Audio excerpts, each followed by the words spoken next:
The rain fell in heavy sheets, drumming against the windshield of my battered Subaru as I navigated the winding mountain roads. The wipers struggled to keep up, squeaking across the glass in a futile attempt to clear my view. I leaned forward, squinting through the haze, my knuckles white on the steering wheel. The GPS on my phone had lost signal miles ago, leaving me to rely on the sparse road signs that occasionally materialized out of the gloom. "We're not lost, Patches," I said, glancing at the carrier in the passenger seat. "We're just taking the scenic route." My feline companion, a one-eyed tabby with a white patch on his chest, meowed softly in response. His green eye gleamed in the dim light of the dashboard, a mixture of curiosity and concern in his gaze. I reached over, wiggling my fingers through the grate of the carrier. Patches rubbed his head against them, his purr a comforting rumble above the patter of rain and the hum of the engine. "I know, buddy, I'm not thrilled about this either, but we didn't have much choice, did we?" My mind wandered back to the events that had led us here, to this lonely road in the middle of nowhere, our possessions crammed into the back of the car. 3 days ago, I had stood in the empty living room of my apartment, surrounded by a few cardboard boxes and a battered suitcase. The bare walls echoed with memories of happier times, now faded and bitter. Sunlight had streamed through the naked windows, illuminating the dust motes swirling in the air. I had taken a deep breath, trying to steady my nerves. "Well, Patches, this is it," I had said, glancing down at my feline companion. His one green eye had fixed on me with an intensity that seemed to say, "It's about time." He was curled up on top of a box labeled Art Supplies, his orange and white fur a stark contrast against the brown cardboard. I had knelt down to scratch behind his ears, feeling the rough texture of his fur beneath my fingertips. "You're right, buddy. We should have done this a long time ago." As I stood up, my gaze had fallen on the small pile of possessions that represented my life. After years of marriage, supporting my ex-husband's career and dreams, I was left with so little. A few boxes of clothes, some art supplies, and a handful of personal items. It was both liberating and terrifying. I had picked up a framed photo from the top of a nearby box. It was a picture of us on our wedding day, both of us smiling brightly at the camera. I had traced my finger along the edge of the frame, remembering the hope and love I had felt that day. With a sigh, I had placed the photo face down in the box. "Come on, Patches," I had said, picking up the cat carrier. "Time to go." Patches had let out a disgruntled meow as I coaxed him into the carrier. He had never been fond of confinement, but I knew he'd settle down once we were on the road. I had made one last sweep of the apartment, checking closets and drawers for anything I might have missed. In the bedroom, I had paused at the sight of a small velvet box on the dresser. Inside was the engagement ring he had given me, its diamond catching the light. I had considered taking it, but then I closed the box and left it where it was. Some things were better left behind. Back in the living room, I had hefted 2 boxes, one stacked on top of the other, and made my way down to the car parked outside. The summer heat had hit me like a wall as I stepped out of the air-conditioned building. Sweat had beaded on my forehead as I carefully navigated the steps down to the sidewalk. Trip after trip, I had loaded my life into the car. Patches had watched from his carrier, placed safely in the passenger seat.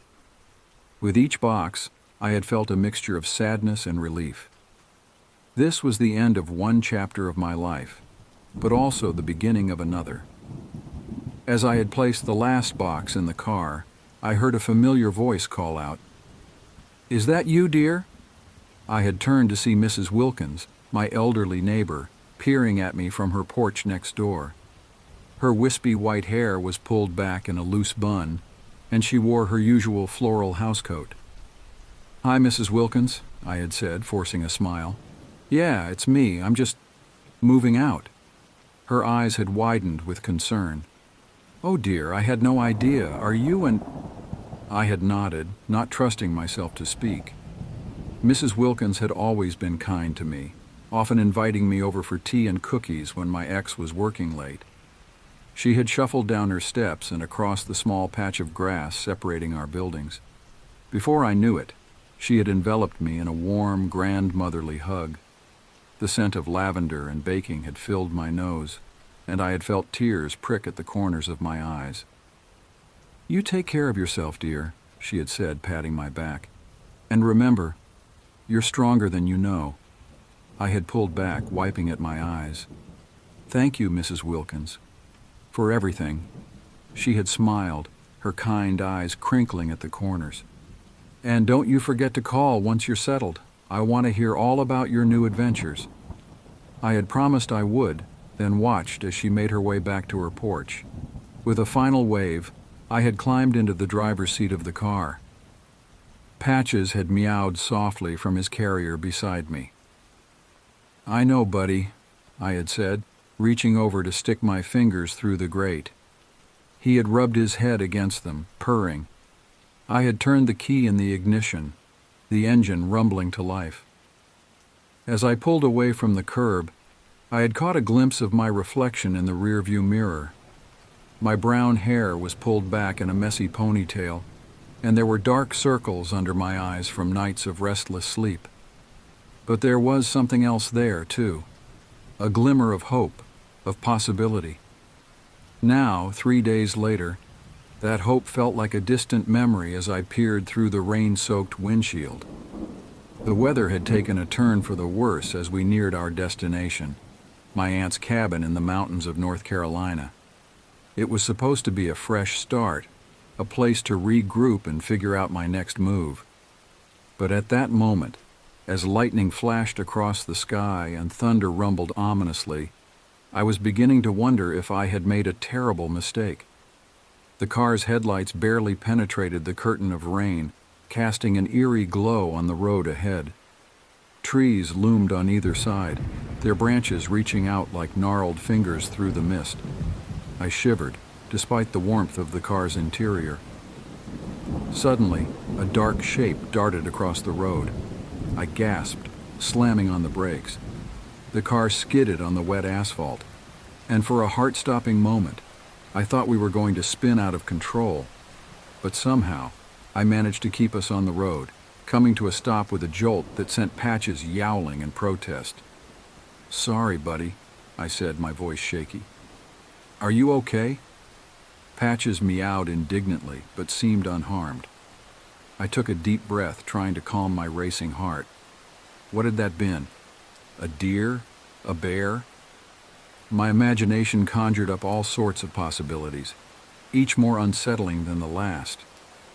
I was about to start driving again when I noticed something odd. The engine was making a strange sputtering sound, and the dashboard lights were flickering. "No, no, no," I muttered, turning the key. The engine coughed and wheezed, but refused to turn over. "Come on, don't do this to me now." But it was no use. The car had given up the ghost, leaving us stranded in the middle of nowhere, in the pouring rain, with night falling fast. I slumped back in my seat, feeling despair wash over me. This wasn't how it was supposed to go. We were supposed to arrive at the cabin, start our new life, leave all the bad memories behind. Instead, here we were, stuck on a lonely mountain road, with no cell signal and no idea how far we were from civilization. Patches let out a plaintive meow, as if sensing my distress.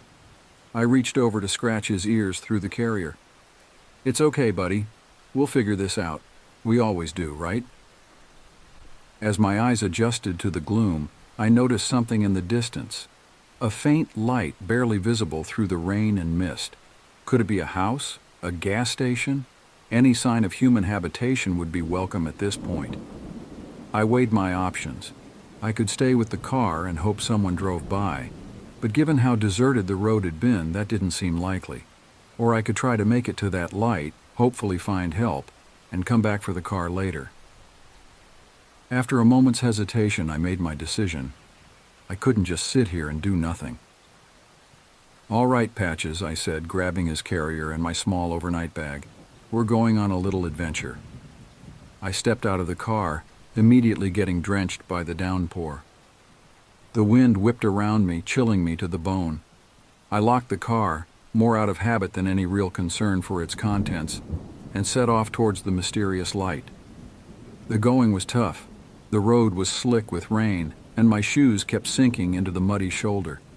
Patches voiced his displeasure at the situation with occasional yowls, but I pressed on, driven by the hope of finding shelter. As we got closer, I could make out more details. It wasn't a house, as I had first thought, but some kind of building, a large structure with a neon sign flickering weakly in the storm.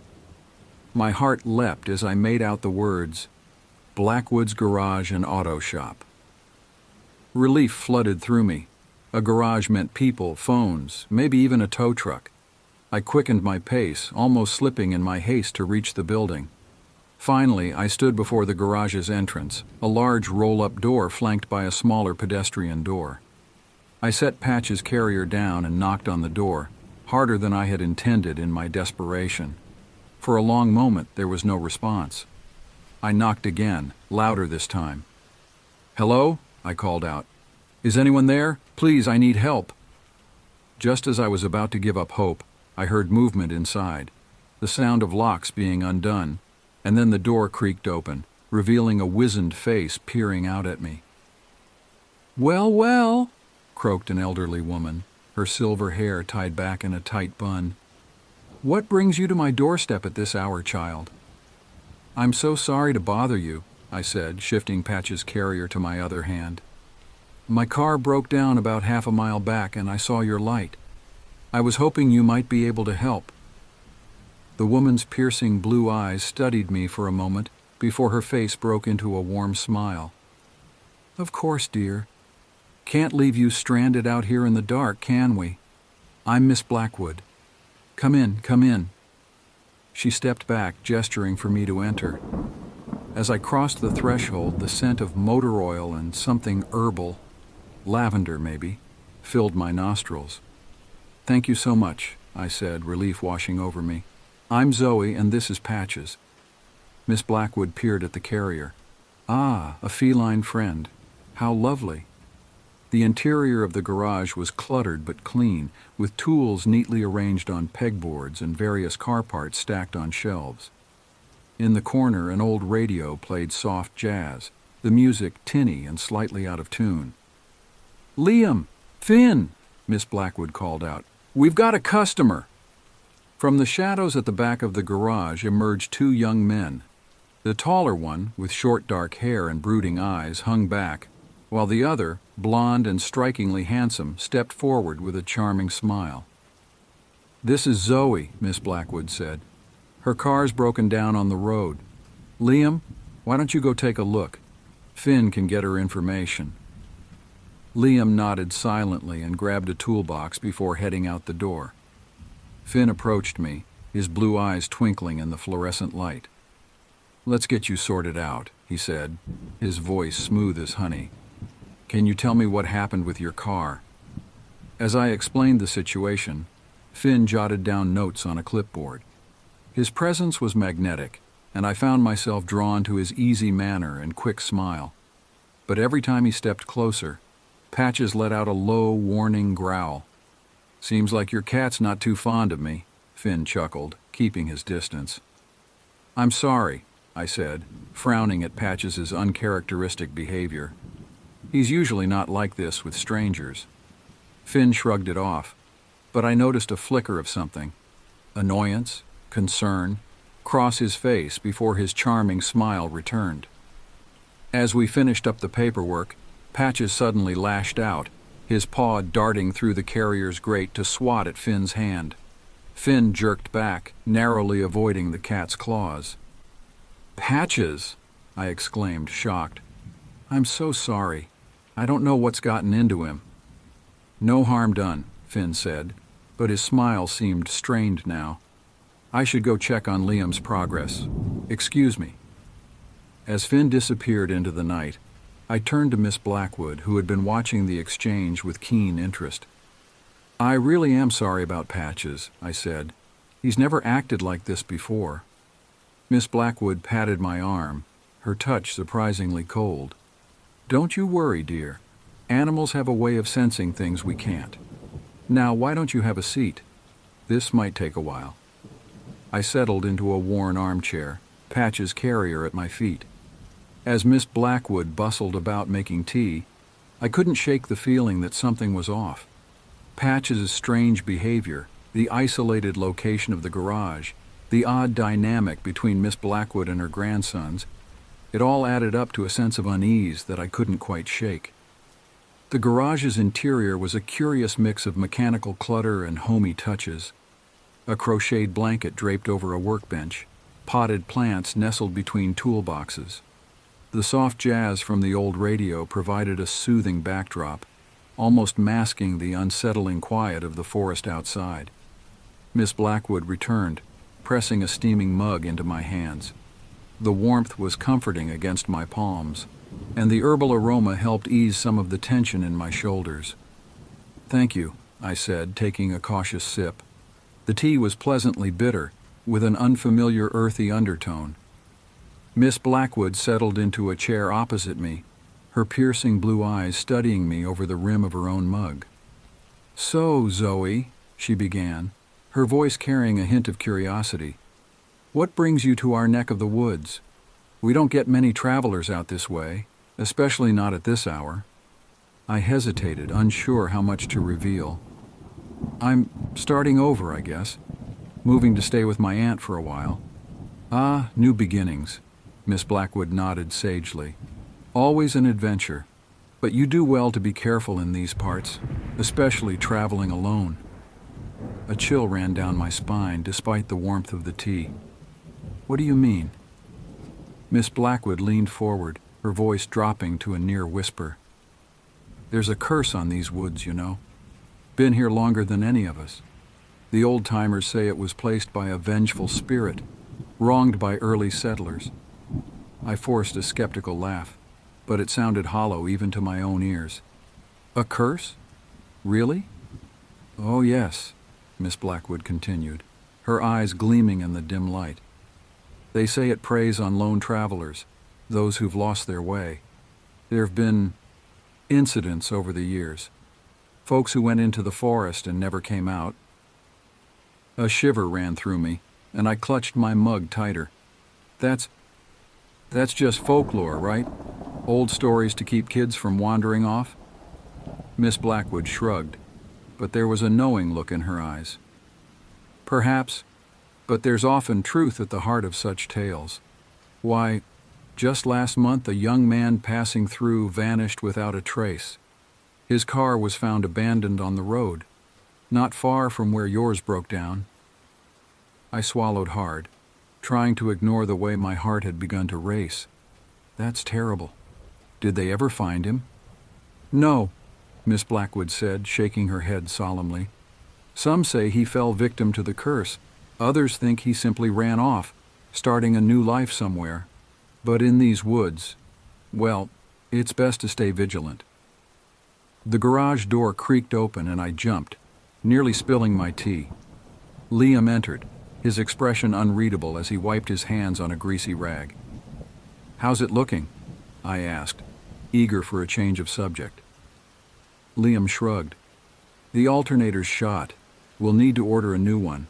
Won't be here till morning at the earliest." My heart sank. "Oh, I see." The thought of spending the night here, with Miss Blackwood's ominous words echoing in my mind, filled me with dread. "Don't you worry, dear," Miss Blackwood said, patting my knee. "We've got a spare room upstairs. You can stay the night, and we'll get you sorted first thing in the morning."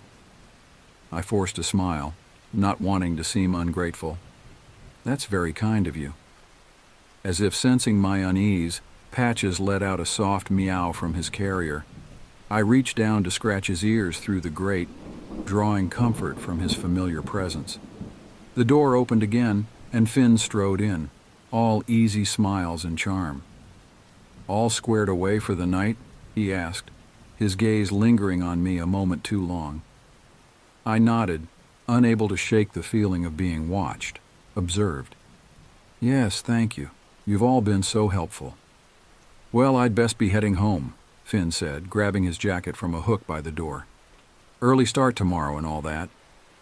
As he moved to leave, Liam stepped forward, holding out a set of keys.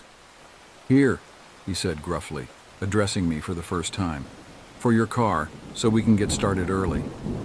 Our fingers brushed as I took the keys, and an inexplicable chill ran down my spine. Liam's eyes met mine for a brief moment, dark and unreadable, before he quickly looked away. "Thank you," I murmured, my voice barely above a whisper. As Finn left and Liam retreated to the back of the garage, I couldn't shake the feeling that I was missing something important.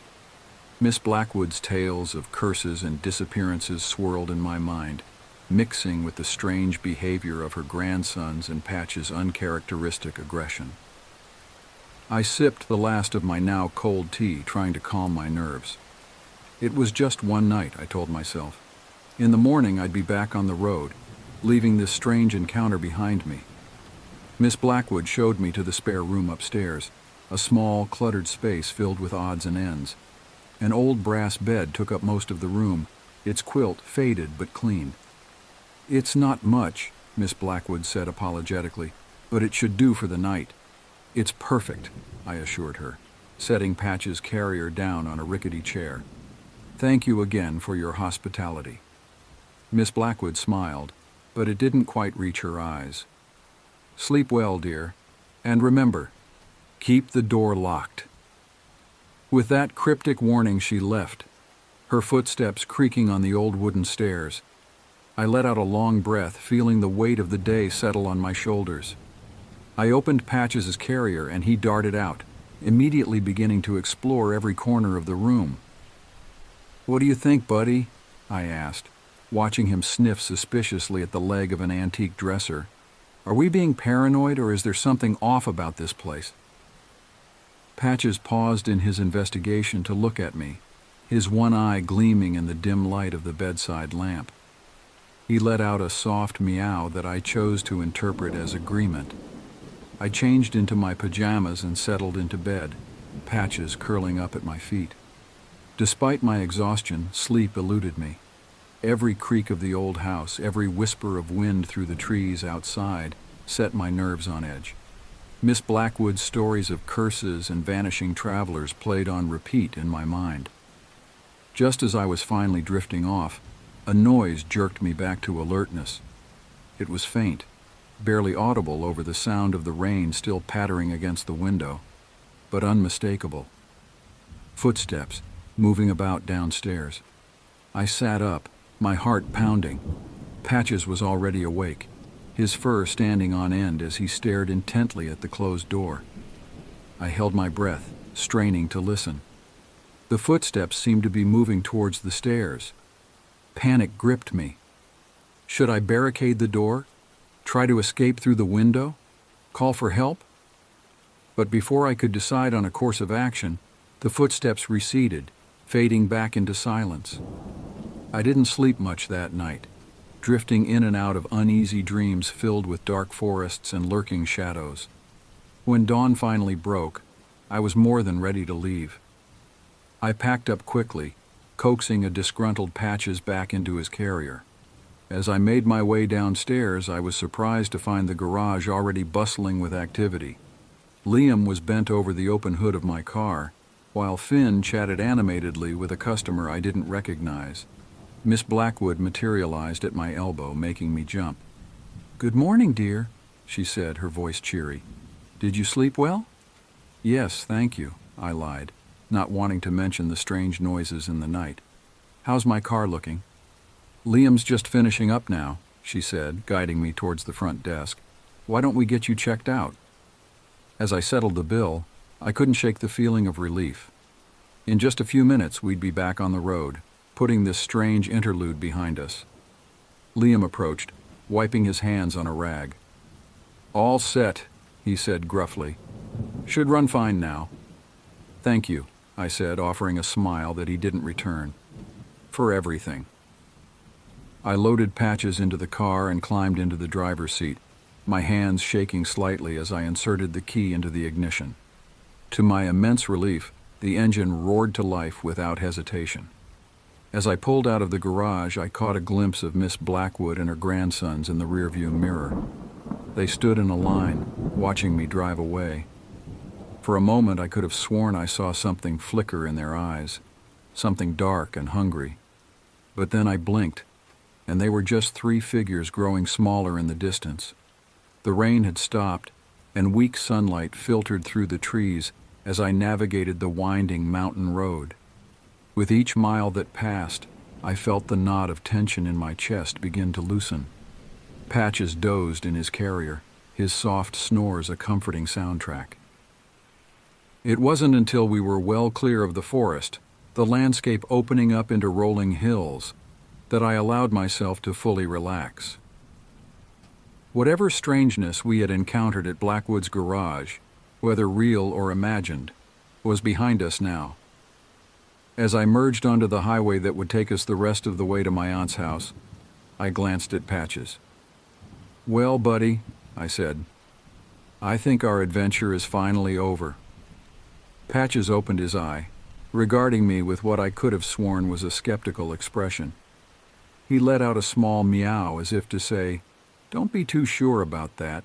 I laughed, the sound surprising me with its genuineness. "You're right," I admitted. "Our adventure is just beginning, isn't it?" And as we drove on towards our new life, I felt a surge of excitement mixed with the lingering unease. Whatever lay ahead, whatever challenges we might face, I knew one thing for certain: Patches and I would face it together. However, our sense of relief was short-lived.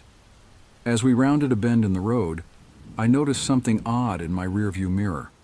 A car was approaching fast, much too fast for these winding mountain roads. As it drew closer, my heart sank. I recognized the vehicle. It was Finn's beaten-up pickup truck. "What the?" I muttered, pressing down on the accelerator. Patches meowed in alarm as we picked up speed. The truck was gaining on us, and I could see Finn's face in the rearview mirror now, his usually charming features twisted into a mask of rage. What did he want? Why was he chasing us? Suddenly he rammed into the back of my car, the impact jolting us forward. Patches yowled in fear, and I gripped the steering wheel tighter, trying to keep control of the vehicle. "Hang on, Patches!" I yelled, swerving to avoid another hit. The road ahead curved sharply, hugging the side of the mountain. On one side was a sheer rock face, on the other a steep drop-off. My palms were sweating as I navigated the treacherous path, all too aware of Finn's truck bearing down on us. Just as we were about to round the curve, Finn made his move. His truck pulled up alongside us, and I saw him lean out of his window, something glinting in his hand. With horror, I realized it was the same ceremonial dagger Miss Blackwood had shown me the night before. "The forest demands a sacrifice," Finn yelled, his eyes wild and unfocused. In that moment of distraction, I lost control of the car. We spun, tires screeching on the wet asphalt. The world turned upside down as we rolled once, twice, before coming to rest on the edge of the cliff. Everything hurt. The taste of blood filled my mouth, and I could hear Patches crying out in distress. Through the shattered windshield, I saw Finn approaching, dagger in hand. "I'm sorry," he said, his voice oddly calm, "but it's the only way to lift the curse." As he raised the dagger, a blur of orange and white shot past me. Patches, somehow free from his carrier, launched himself at Finn's face with a ferocious yowl. Finn screamed, stumbling backward as Patches's claws raked across his eyes. The dagger fell from his grasp, clattering on the road. In his panic, Finn lost his footing, teetering on the edge of the cliff. For a moment he windmilled his arms, trying to regain his balance. Then, with a look of sheer terror, he fell backward, disappearing over the edge. Patches limped back to the car, bleeding from several cuts but looking triumphant. I reached out, wincing at the pain in my arm, and pulled him close. "You saved me," I whispered, burying my face in his fur. "You brave, crazy cat." In the distance, I could hear sirens approaching. Someone must have reported the accident. As the adrenaline began to fade, the full weight of what had happened settled over me. The curse, the chase, Finn's madness, it all seemed too fantastical to be real. But as I held Patches close, listening to the approaching sirens and feeling the cool mountain air on my face. I knew that our lives had changed irrevocably. Whatever lay ahead, whatever strange and terrifying adventures awaited us, I knew one thing for certain. Patches and I would face it together, our bond stronger than ever. The road ahead was uncertain, possibly dangerous, but with my one-eyed wonder cat by my side, I felt ready to face whatever came our way. As night settled over Asheville, I found myself staring at the ceiling, unable to sleep. The events of the past few weeks played on an endless loop in my mind. I glanced at the clock, 11:43 p.m. I rolled onto my side, careful not to disturb Patches, who was curled up at the foot of the bed. "Psst, Patches," I whispered. "You awake?" One green eye cracked open, regarding me with sleepy curiosity. I patted the space next to me on the pillow. "Come here, buddy. I could use some company." Patches stretched languidly, his bandaged paw extended. He padded up the bed, settling into the crook of my arm with a contented purr. I buried my face in his soft fur, inhaling the familiar scent. "You know," I murmured, "I never thanked you properly for saving my life. I mean, sure, there's been all this attention and fancy cat food, but that's not really for you, is it?" Patches blinked slowly in response, his purr deepening. "I was thinking," I continued, running my fingers through his fur, "maybe it's time you got a permanent spot up here. What do you say? Want to be my official bed buddy?" His purr intensified, and he kneaded my arm gently with his good paw. I took that as a resounding yes. "I don't know how I would have gotten through all this without you," I admitted, my voice barely above a whisper. "When I think about how close I came to... I trailed off, unable to finish the thought. Patches nudged my chin with his head as if sensing my distress. I scratched behind his ears, grateful for his unwavering support. A girl and her one-eyed wonder cat taking on the world, or at least taking on Asheville, I mused. Patches yawned widely, showing off his impressive set of teeth, the same teeth that had saved my life. I couldn't help but smile. All right, I get the hint. Time for sleep," I said, settling deeper into the pillows. "Good night, Patches. Sweet dreams, my brave boy."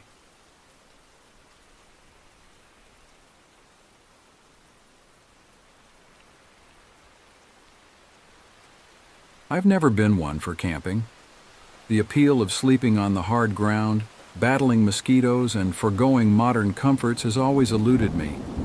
Give me a comfortable bed, air conditioning, and indoor plumbing any day. But life has a funny way of pushing us out of our comfort zones, especially when it comes to the people we love most. My daughter, Emily, is the complete opposite of me when it comes to the great outdoors.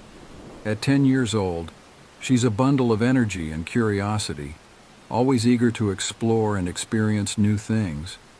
Her fascination with nature and adventure is something I both admire and, if I'm being honest, find a little perplexing. It all started when Emily came home from school one day, her eyes shining with excitement. "Dad, Dad!" she exclaimed, practically bouncing as she entered our apartment. "Guess what we learned about in school today?" I smiled, always happy to see her so enthusiastic about her education. "What's got you so excited, sweetie?" "We learned about camping and survival skills," she said, dumping her backpack on the floor and pulling out a colorful pamphlet. "Look, our teacher gave us this.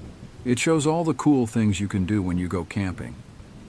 I took the pamphlet, flipping through pages filled with images of happy families gathered around campfires, hiking through lush forests, and gazing at star-filled skies. It all looked very idyllic, but I couldn't help thinking about the less glamorous aspects, the bugs, the lack of comfortable sleeping arrangements, the potential dangers lurking in the wild. "That's great, honey," I said, trying to match her enthusiasm. "It looks like you learned a lot today." But Emily wasn't satisfied with my lukewarm response. She fixed me with those big, pleading eyes that she knows I have trouble resisting. "Dad, can we go camping? Please, it looks so fun." And there it was. The request I'd been dreading since I first saw that pamphlet. I hesitated, searching for a gentle way to let her down. Well, sweetie, camping takes a lot of preparation and equipment. And you know I'm not really the outdoorsy type. Her face fell, disappointment clear in her eyes. But Dad, all my friends have gone camping with their families. Sarah even went last weekend and she said it was the best time ever. I felt a pang of guilt. It was true that I wasn't the most adventurous parent, and I knew Emily sometimes missed out on experiences because of my preferences. I thought about my own childhood, how my parents had always encouraged me to try new things, even if they weren't comfortable with them themselves. Looking at Emily's hopeful face, I made a decision. Maybe it was time for me to step out of my comfort zone, for her sake. You know what? Let's give it a try, I said, barely believing the words coming out of my mouth. Emily's eyes widened in disbelief. Then she let out a squeal of joy and threw her arms around me. Really? You mean it? We're going camping? I hugged her back, already wondering if I was going to regret this decision. Yes, really. But let's start small, okay? How about we camp in our backyard first? That way, if anything goes wrong, we're close to home. Emily nodded eagerly, too excited by the prospect of camping to be disappointed that we weren't heading into the wilderness right away. That's a great idea, Dad. It'll be like a practice run. Can we do it this weekend? I nodded, mentally rearranging my weekend plans. Sure, we can do it this weekend, but we'll need to get some supplies first. How about we make a list of what we need? For the next hour, Emily and I sat at the kitchen table, poring over her camping pamphlet and making a list of essential items. Tent, sleeping bags, flashlights, first aid kit. The list grew longer and longer. I tried not to wince at the thought of how much this little experiment might cost. As we worked, I couldn't help but notice how engaged and focused Emily was. She was taking this very seriously, thinking through every detail and coming up with ideas I never would have considered. It was a side of her I didn't often get to see, and I found myself becoming more enthusiastic about the idea despite my reservations. That night, after Emily had gone to bed, I sat in the living room, looking out at our modest backyard. It wasn't much, just a small patch of grass with a few trees along the fence line. But to Emily, it was about to become a campground, a place of adventure and new experiences. I thought about my own childhood, the times I'd spent indoors while my more adventurous friends were out exploring. I'd always told myself I was content with my books and video games, but looking back, I wondered if I'd missed out on something important. Maybe this camping trip wasn't just for Emily. Maybe it was a chance for me to experience something new, to bond with my daughter in a way we never had before, and who knows, maybe I'd even enjoy it. As I went to bed that night, I found myself, much to my surprise, looking forward to our backyard camping adventure. Little did I know that this simple father-daughter bonding experience was about to turn into something far more terrifying than I could have ever imagined. The weekend arrived faster than I expected. Emily was bursting with excitement as we set up our tent in the backyard. I have to admit her enthusiasm was infectious. As we worked together to pitch the tent and organize our supplies, I found myself enjoying the experience more than I thought I would. "Dad, look! I think I see a shooting star!" Emily exclaimed as we sat outside our tent that evening. The night was clear, and the stars seemed brighter than usual. I smiled, relishing this moment of connection with my daughter. It's beautiful, isn't it? As the night deepened, we roasted marshmallows over a small fire pit and told stories. Emily was in her element, regaling me with tales she'd learned in school about constellations and forest creatures. Eventually, her words began to slow, and I could see her eyelids drooping. "Time for bed, kiddo," I said, ruffling her hair. We crawled into our sleeping bags, and I listened as Emily's breathing slowed into the rhythm of sleep. Despite the hard ground beneath me, I felt a sense of peace. Maybe this camping thing wasn't so bad after all. I must have dozed off because the next thing I knew, I was jolted awake by a sound. At first I couldn't place it. It was unlike anything I'd ever heard before, a cross between a screech and a low, guttural growl. My heart began to race as I strained my ears, trying to determine where the sound was coming from. It seemed to be coming from the woods beyond our fence, but it was hard to tell for sure. I glanced over at Emily, relieved to see she was still fast asleep, oblivious to the unsettling noise. I didn't want to wake her and cause unnecessary fear if it turned out to be nothing. Slowly, carefully, I unzipped my sleeping bag and crawled to the tent entrance. The sound came again, louder this time. It sent chills down my spine.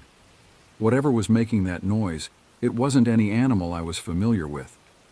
I unzipped the tent flap just enough to peer out. The backyard was bathed in silvery moonlight, casting eerie shadows across the grass. Everything seemed still, peaceful even. But then I saw it. At the far end of the yard, near the fence bordering the forest, something moved. At first I thought my eyes were playing tricks on me. It looked like a shadow, darker than the surrounding night, shifting and undulating in a way that defied natural movement. I blinked hard, sure that when I opened my eyes again, the strange shape would be gone. But it wasn't. If anything, it seemed more defined now. As I watched, frozen in a mixture of fear and disbelief, the shape began to move. It was tall, impossibly tall, its limbs too long and jointed in all the wrong places. It moved with a fluid grace that was both mesmerizing and terrifying.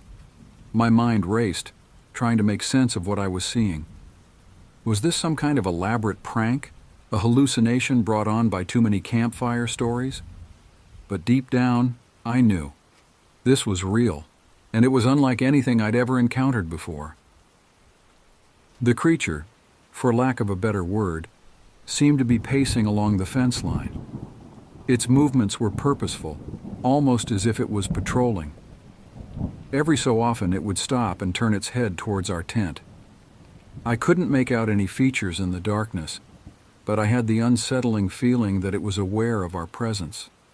I wanted to retreat back into the tent, to wake Emily and make a run for the house. But I was paralyzed with fear, unable to move or even call out. All I could do was watch in horrified fascination as this impossible being moved through our backyard. Suddenly the creature stopped. It turned fully towards our tent and I felt my blood run cold.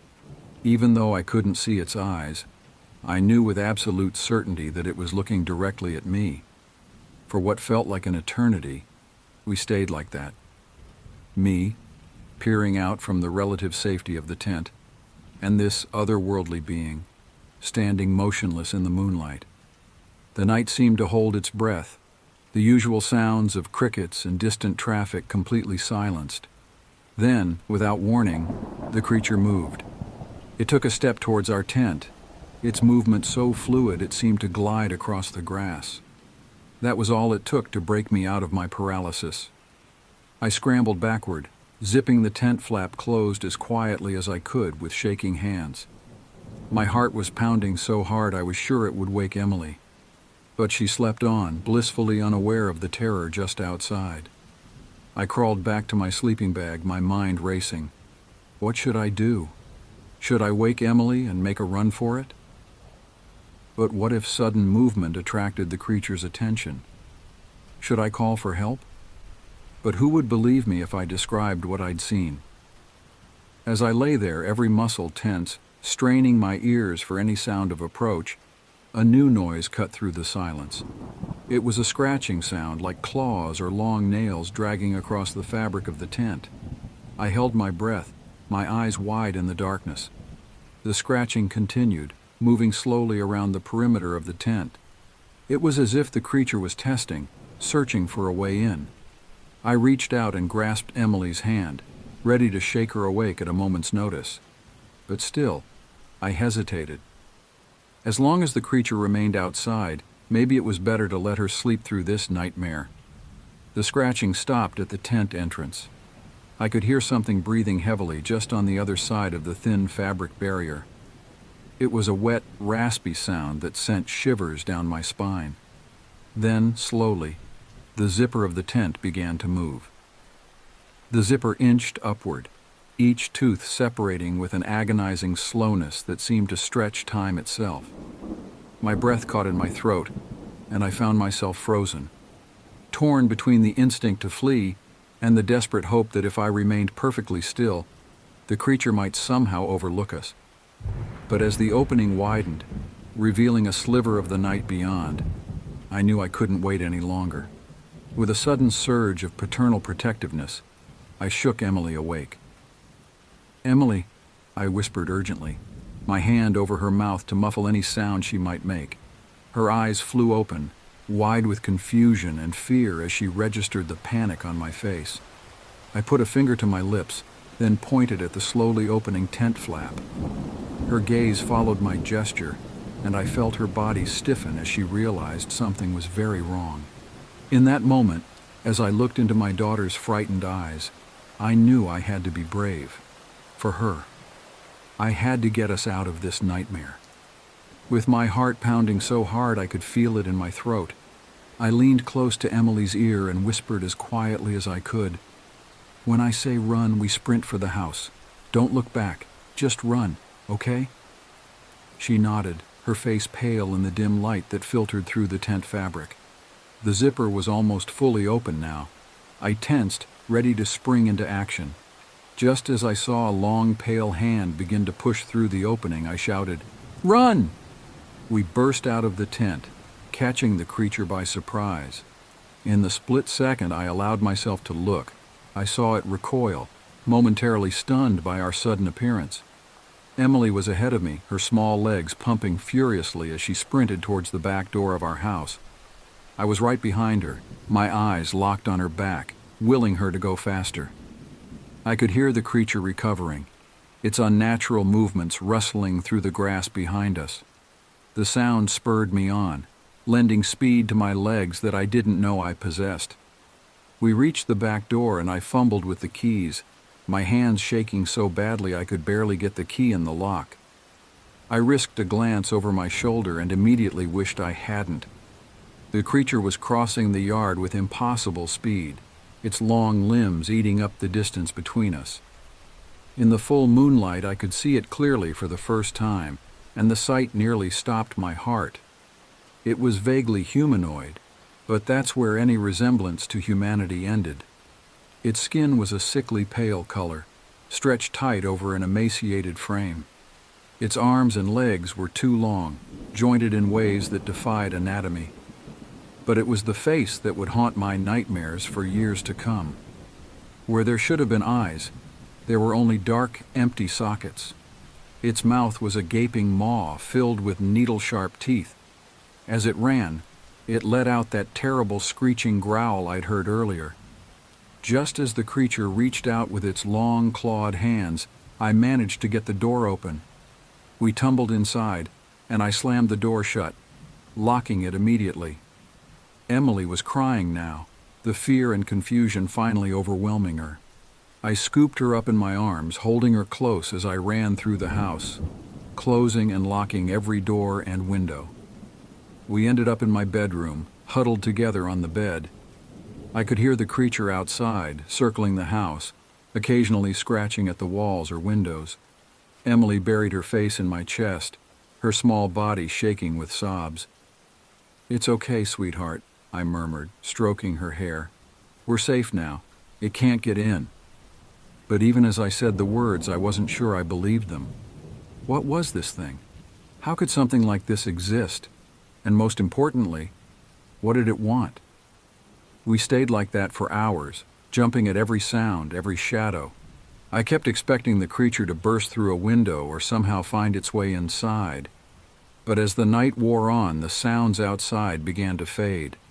As the first light of dawn began to creep through the curtains, I realized the night had gone quiet. No more scratching, no more of that terrible screeching growl. Had it gone? Emily had finally fallen into an exhausted sleep, but I couldn't bring myself to close my eyes. I gently laid her down on the bed and, steeling my nerves, went to the window. Slowly, carefully, I pulled back the curtain just enough to peer out. The backyard was bathed in the soft light of early morning. Everything looked normal. The tent was still there, though it had collapsed at some point during the night. There was no sign of the creature. I let out a shaky breath I hadn't realized I'd been holding. Had it all been a terrible nightmare? But no, the fear had been too real, too visceral, and Emily had seen it too. As I stood there trying to make sense of what had happened, I realized something had changed. Not just in our backyard, but in me. The world suddenly seemed much larger, much stranger, and much more dangerous than I had ever imagined. But as I looked back at Emily, sleeping peacefully on the bed, I also realized something else. I would face 1,000 such creatures to keep her safe. Our camping trip may have turned into a nightmare, but it had awakened something in me, a fierce protectiveness and a determination to be the father Emily needed, no matter what terrors the world might hold. I knew that life would never be quite the same after this night. But as I settled back onto the bed, pulling Emily close, I also knew that whatever came next, we would face it together.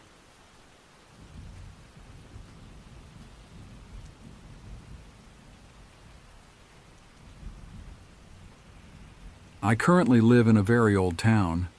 It's the kind of place that seems frozen in time, where the buildings on Main Street look like they haven't changed in a century, and everyone knows everyone else's business.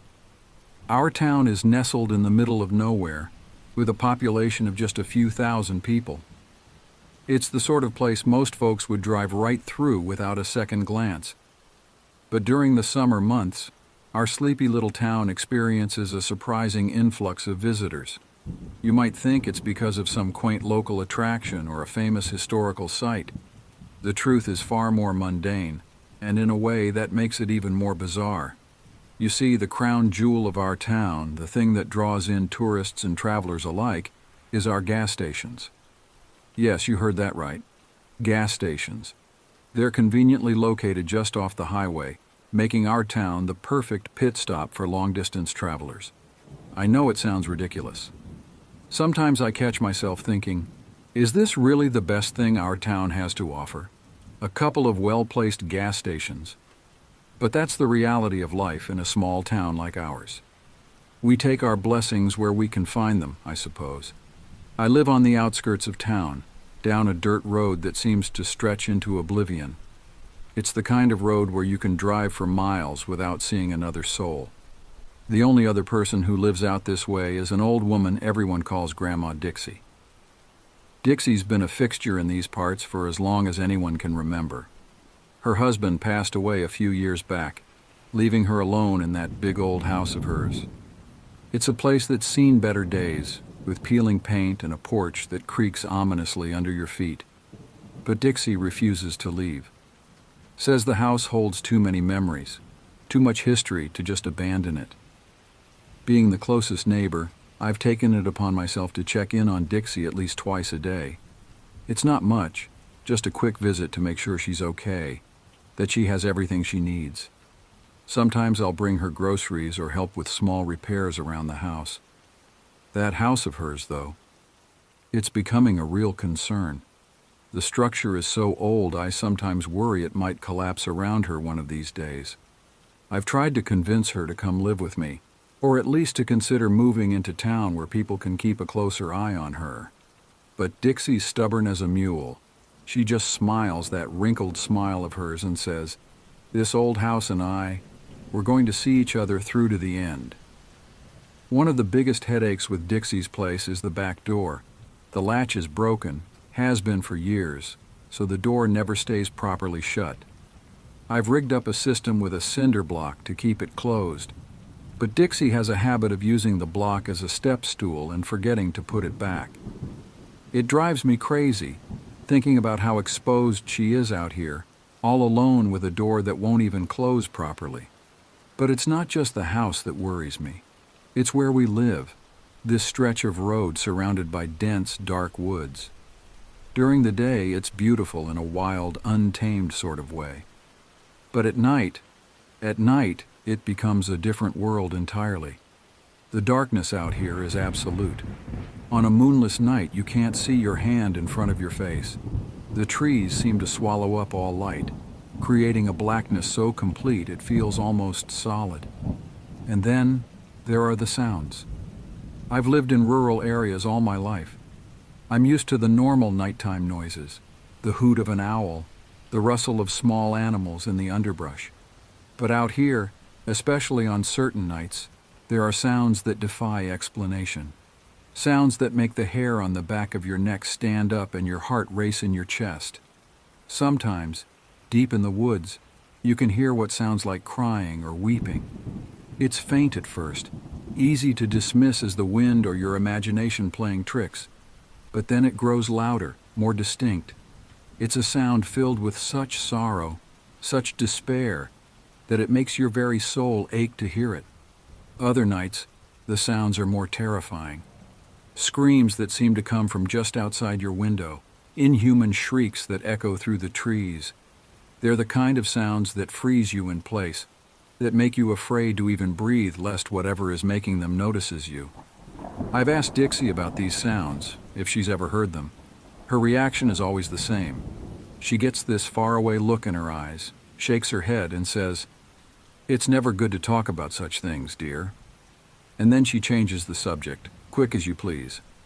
Her reluctance to discuss it only fuels my curiosity, of course. But there's something in the way she says it, a hint of fear behind her usual cheerful demeanor that always stops me from pressing the issue. Living out here, hearing these things night after night, it's enough to make a person question their sanity. But I know what I've heard. And deep down, I think I've always known that there's something not quite right about these woods. Little did I know that my suspicions were about to be confirmed in the most terrifying way possible. That the truth about these woods, and the things that dwell within them, was far more horrifying than anything I could have imagined. I remember one evening, I went over to Grandma Dixie's house. It was getting late, and we were watching Jeopardy together, as we often did. Dixie loves her wine, and by the time Double Jeopardy came around, she was pretty tipsy. I decided this might be the perfect opportunity to ask her about the screaming in the woods. To my surprise, instead of brushing off my question as she usually did, Dixie actually opened up. Her eyes took on a faraway look and she began to speak in a low, almost reverent tone. "These woods," she said, her voice barely above a whisper, "they're cursed, you know. Cursed by creatures older than time itself." I leaned in, hardly daring to breathe, afraid that if I moved or spoke, she might stop talking. "The town," she continued, "it wasn't always ours. We took it by force from the natives who lived here before. They warned us, told us about the things that lived in these woods. But we didn't listen. We were too greedy, too sure of our own power." As Dixie spoke, painting a picture of the town's dark history, things started to make sense. The town's small size, the fact that no one ever seemed to want to stay for long, it all fit into place like pieces of a grim puzzle. "These creatures," I ventured to ask, "what are they?" Dixie's eyes snapped to mine, suddenly sharp despite the wine. "They're mimics," she said. "They can sound like anything, anyone. That's how they lure people into the woods. And once they get you—" She trailed off, shaking her head. A chill ran down my spine as I thought of all the strange sounds I'd heard over the years. Had they all been these creatures, trying to lure me into the darkness? As Dixie continued to talk, sharing bits and pieces of local lore and her own experiences, I found myself growing increasingly uneasy. It was getting late, and I still had to walk back to my own house. I double-checked Dixie's house before I left, making sure all the doors and windows were locked. I paid special attention to that troublesome back door, ensuring the cinder block was securely in place. As I stepped outside, the night seemed different somehow. The darkness felt heavier, more oppressive. I could feel eyes on me, as if every predator in the forest had suddenly become aware of my presence. I started down the dirt road, hyper-aware of every sound, every movement. The familiar path now seemed alien and threatening. I was about halfway home when I heard it. A weird sound coming from the woods. It was like a low growl that slowly transformed into something more familiar. For a moment, just a split second, I thought it was Dixie calling me back, as if I'd forgotten something at her house. But then I realized the sound was coming from deep within the woods, nowhere near where Dixie would be at this time of night. My blood ran cold as I remembered Dixie's words. They're mimics. They can sound like anything, anyone. I turned and ran, sprinting towards my house as fast as my legs could carry me. Behind me, I could hear movement in the woods, something big moving fast. Whatever it was definitely gaining on me. I reached my house, fumbling with the keys as I heard the thing getting closer. I managed to get inside and slam the door shut just as something heavy thudded against it. I could hear scratching, like enormous claws raking across the wood. Then, silence. For a moment, I thought it was over, but then I heard it. Dixie's voice, coming from just outside the door. It was a perfect imitation, pleading with me to let her in. If I hadn't known for certain that Dixie was safe in her own home, I might have been fooled. I stood there frozen in terror, as the thing outside continued its uncanny mimicry. I knew that if I looked out the window, I wouldn't see Dixie. I'd see something else entirely, something my mind might not be able to comprehend. As the night wore on, the creature's imitations became more varied, more desperate. It cycled through voices. Some I recognized, some I didn't. Children crying for help, friends calling my name, even my own voice begging to be let in. By the time dawn broke, I was huddled in the corner of my bedroom, my shotgun across my lap, jumping at every sound. The voices had finally stopped, but I knew this was far from over. As I sat there, watching the sun slowly rise, I realized my life had changed irrevocably. The world was no longer the place I thought it was. There were things out there, ancient and terrifying things, that defied explanation, and I was living right on the edge of their domain. In the days that followed, I found myself unable to shake the terror of that night. I installed better locks, reinforced my doors and windows. I even considered moving, but where would I go? If these creatures were real, was anywhere truly safe? And what about Dixie? I couldn't just leave her out here alone, vulnerable to these things. So I stayed. I adapted.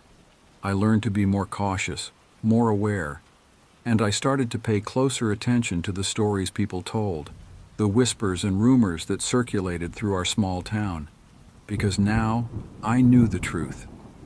The most terrifying things in this world aren't always the ones we can see. Sometimes they're the voices in the dark, calling us by name, luring us into places we were never meant to go. And out here, on the edge of these cursed woods, those voices never truly go silent. They're always there, waiting, watching, ready to mimic the sounds of those we love most, tempting us to step just a little too far into the shadows. But I'm still here, watching, listening, and warning others about the dangers that lurk just beyond the tree line, because someone has to stand guard against the things that live in the dark. Someone has to remember that not every voice calling your name is a friend, and in this small old town with its cursed woods and ancient secrets, that someone is me.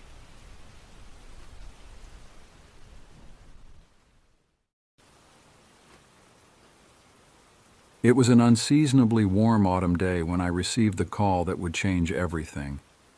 The sun hung low in the sky, casting long shadows across my cluttered desk as I absently shuffled papers, my mind already drifting towards the weekend. The shrill ring of my phone cut through the lazy afternoon haze, startling me back to attention. "Hello?" I answered, stifling a yawn. "Hey there, stranger." The familiar voice on the other end immediately brought a smile to my face. It was Ethan, my old college roommate and longtime friend. We hadn't spoken in months, but his boisterous tone instantly transported me back to late nights cramming for exams and shared adventures. "Ethan, it's been ages, man. How've you been?" There was a brief pause before he replied, his voice losing some of its initial enthusiasm. "Oh, hanging in there. Listen, I was wondering if you might be free to visit sometime soon. It's just, things have been a bit rough lately, and I could use a friendly face." Something in his tone gave me pause. Ethan had always been the life of the party, quick with a joke and slow to show any vulnerability. This hesitancy was new and frankly a bit concerning. "Of course," I said, already mentally rearranging my schedule. "Actually, I've got a work conference coming up in Millbrook next week. That's not too far from you, right? I could swing by afterward." "That would be great," Ethan replied, relief evident in his voice. "Really, thanks. It'll be good to catch up." We chatted for a few more minutes, making loose plans for my visit. As we were about to hang up, Ethan added, almost as an afterthought, "Oh, and watch out for Jason when you're here. He's been a bit restless lately." I chuckled. "Your snake? I thought he was pretty chill." "Yeah, well, things change, I guess," Ethan muttered. Before I could press further, he quickly said goodbye and ended the call. I sat back in my chair, a frown creasing my brow. Something was definitely off with Ethan, but I couldn't quite put my finger on what. Still, I was looking forward to seeing him. It had been far too long, and maybe I could help with whatever was troubling him. Little did I know that this seemingly innocuous phone call would be the beginning of a nightmare that would haunt me for years to come. The week leading up to the conference passed in a blur of preparation and last-minute work deadlines. I tried calling Ethan a couple more times to firm up our plans, but each attempt went straight to voicemail. I left messages, assuming he was just busy, but a nagging sense of unease began to grow. Finally, the day of my presentation arrived. I stood before a room full of colleagues and industry professionals, discussing the latest advancements in our field. But even as I spoke, my mind kept drifting to Ethan and our upcoming reunion. Something felt off, like a discordant note in an otherwise familiar melody. As soon as the conference concluded, I practically ran to my rental car. The drive to Ethan's small town took just over an hour, but it felt much longer. The scenery blurred past my windows, rolling hills giving way to dense forests, small towns fading into the rearview mirror. With each passing mile, my apprehension grew. I pulled up to Ethan's modest house just as the sun was beginning to set. The front yard was overgrown, newspapers piled up on the porch. My stomach dropped. This wasn't like Ethan at all. He'd always been meticulous about his home, proud of the little slice of the American dream he'd carved out for himself. I rang the doorbell, my heart pounding in my chest. No answer. I tried again, then knocked loudly. "Ethan?" I called out. "It's me. Are you home?" Silence. I pulled out my phone, dialing Ethan's number for what felt like the 100th time. This time, instead of ringing, I was met with an automated message. "We're sorry, but the number you have dialed has been disconnected or is no longer in service." A chill ran down my spine. Something was very, very wrong. I paced the porch, debating my next move. Breaking in wasn't an option, no matter how worried I was. Finally, I made the decision to call the local police and request a wellness check. It felt like an overreaction, but the gnawing fear in my gut wouldn't let me simply walk away. As I waited for the authorities to arrive, I couldn't shake the feeling that I was being watched. I scanned the quiet street, the neighboring houses, but saw nothing out of the ordinary. Still, the hairs on the back of my neck stood on end. The police cruiser pulled up about 20 minutes later. 2 officers approached, their faces a practiced mask of professional concern. "Good evening, sir," the older of the 2 said. "I'm Officer Martinez. This is Officer Chen. You called about a wellness check?" I nodded, quickly explaining the situation. My friendship with Ethan, our recent phone call, and my growing concern over his silence. The officers listened attentively, exchanging a glance I couldn't quite interpret. "All right," Officer Martinez said. "We'll take a look around." If you could wait here, please. I watched anxiously as they approached the house. Officer Chen peered through windows while Martinez knocked forcefully on the door, announcing their presence. After a few tense minutes, they conferred briefly before Martinez pulled out a radio and spoke quietly into it. My heart sank. This wasn't good. The officers returned to where I stood. "Sir," Chen began, her voice gentle, "we're going to need to gain entry to the residence. Do you happen to know if Mr. Sullivan kept a spare key anywhere?" I shook my head. "Not that I'm aware of. Is everything okay?" Martinez's expression was grim. "We can't say for certain at this point. We're going to call for backup and see about getting inside. It would be best if you waited out here." The next hour passed in a blur. More police cars arrived, followed by a fire truck. I watched in growing horror as they forced entry into Ethan's home. Officers went in and out, their faces carefully neutral, but I could sense the tension in the air. Finally, Officer Chen approached me again. In her hand was a crumpled piece of paper. "Sir, we found this inside. It appears to be addressed to you." With trembling hands, I took the letter. As I began to read, my blood ran cold. The neat handwriting I recognized as Ethan's quickly devolved into a frantic scrawl. The contents, they were the ramblings of a man descending into madness. I looked up at Chen, my vision blurring with unshed tears.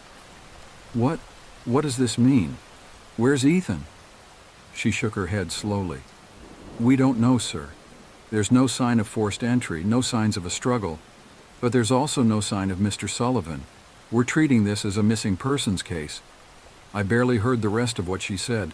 My mind was reeling, trying to make sense of Ethan's letter. A painting that moved, a door that vanished. It was impossible. And yet, "Sir?" Chen's voice cut through my spiraling thoughts. "Is there anything else you can tell us? Anything at all that might help us understand what happened here?"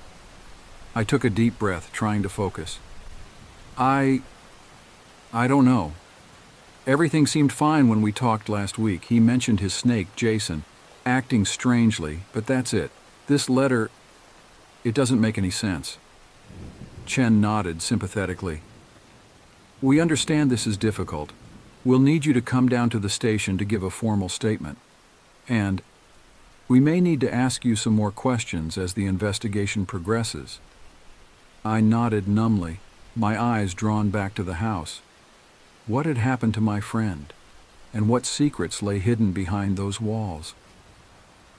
As I followed the officers to their car, a movement in one of the upstairs windows caught my eye.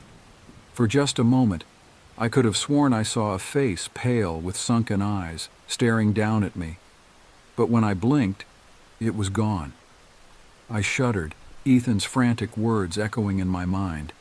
I am not alone anymore.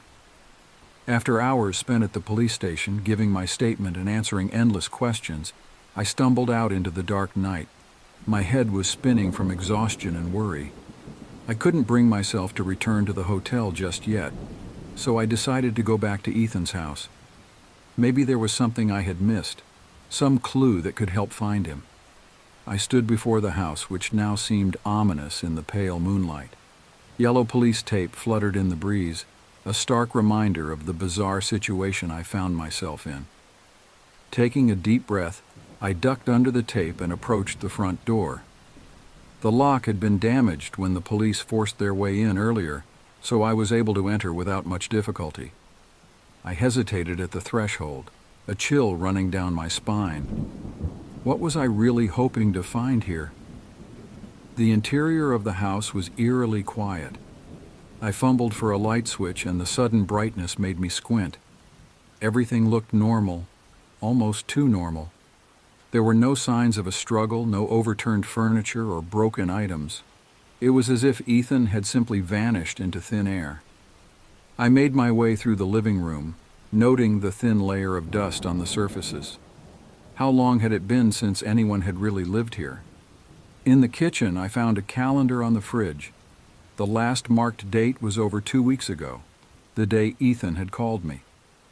My heart heavy, I climbed the stairs to the second floor. I knew I shouldn't be here, that I was potentially contaminating a crime scene, but I couldn't shake the feeling that I was missing something crucial. I paused outside Ethan's bedroom door, my hand hovering over the knob. This was where he claimed to have been trapped, where the impossible things he described in his letter had supposedly happened. Taking a deep breath, I pushed the door open. The room was exactly as Ethan had described it. A neatly made bed, a desk with a chair pulled out, and there, hanging on the wall above the headboard, was the painting. I approached it cautiously, my eyes scanning the canvas. It was indeed a scene of a German cabin in a birch forest, painted with intricate detail. The trees seemed to sway slightly, but I chalked that up to my overwrought imagination. As I stared at the painting, I felt an odd sensation at the back of my neck, like I was being watched. I spun around, half expecting to see someone or something behind me, but the room was empty. Turning back to the painting, I leaned in closer, searching for any hint of the face Ethan had described. The forest in the background was dense, the white birch trees creating a maze-like pattern. For a moment I thought I saw a flicker of movement between the trees, but when I blinked, everything was still. I shook my head, trying to clear it. Lack of sleep and stress were clearly affecting me. I was about to turn away when something caught my eye. There, in the lower right corner of the painting, was a small signature I hadn't noticed before. Squinting, I could just make out the name, H. Ziegler, 1887. Pulling out my phone, I quickly jotted down the name. It wasn't much, but it was the first real lead I had. Maybe tracing the history of this painting could shed some light on what had happened to Ethan. As I straightened up, a sudden gust of wind blew through the room, making me jump. I turned to see that the window was now open, curtains billowing inward. I was certain it had been closed when I entered. Heart pounding, I rushed to the window and looked out. The backyard was bathed in moonlight, empty and still. But as I was about to close the window, something on the ground caught my eye. There, half hidden in the overgrown grass, was a glint of metal. Without thinking, I climbed out of the window onto the sloping roof. Carefully, I made my way to the edge and peered down. It wasn't a far drop, but it would be an uncomfortable landing. Taking a deep breath, I lowered myself down, hanging by my fingertips for a moment before dropping to the ground. I searched the area where I had seen the metallic glint. After a few moments, my fingers closed around something cool and smooth. I pulled it out of the grass and held it up to the moonlight. It was a key, old and slightly rusted, but unmistakably a key. As I examined it, a chill ran down my spine. This key hadn't been here earlier when the police searched the property. I was sure of it.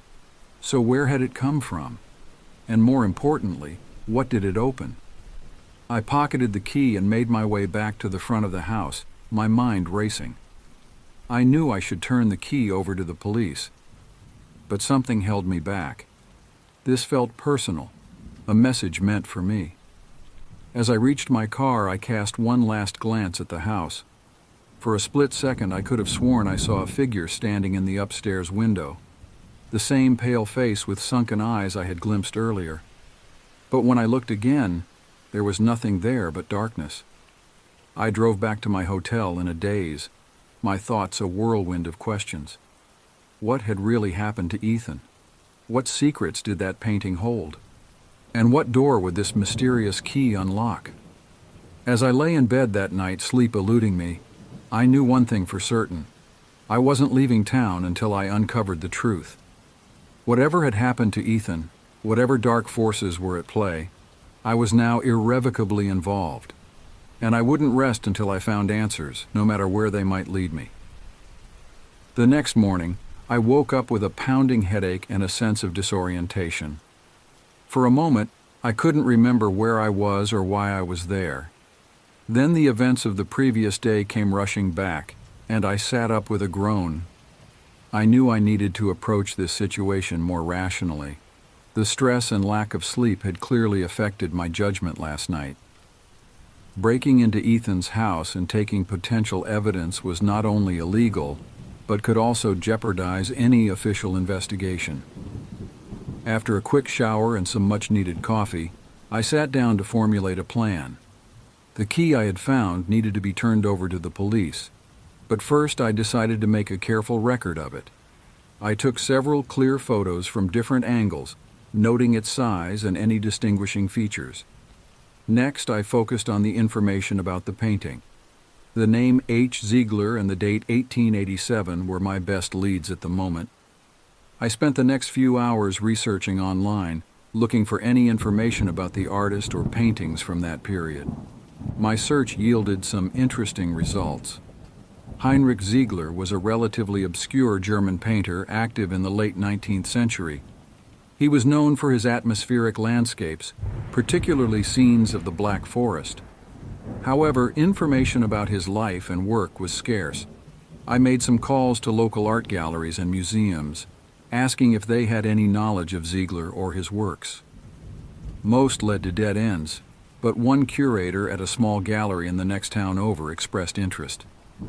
"Ziegler? That's not a name you hear often," she said.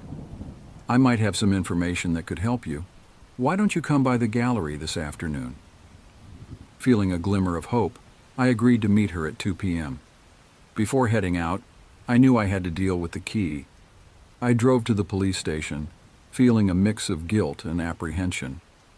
Officer Martinez was there, and he listened with a frown as I explained about finding the key. "Mr. Josh, I understand you're concerned about your friend, but interfering with an active investigation is a serious matter," he said sternly. I nodded, feeling chastened. "I know, and I'm sorry. I wasn't thinking clearly last night." Martinez sighed. "I get it. Just leave the investigation to us from now on, all right? If you remember anything else or notice anything suspicious, call us immediately." I agreed and handed over the key, along with my photos and notes about the painting. As I was leaving, Martinez called out to me, "Hey, one more thing. We've been trying to contact Mr. Sullivan's family. Do you have any information about them?" I paused, realizing I knew very little about Ethan's family. I'm not sure. He never talked much about them. I think his parents passed away when he was young. He might have mentioned a sister once, but I don't know her name or where she lives."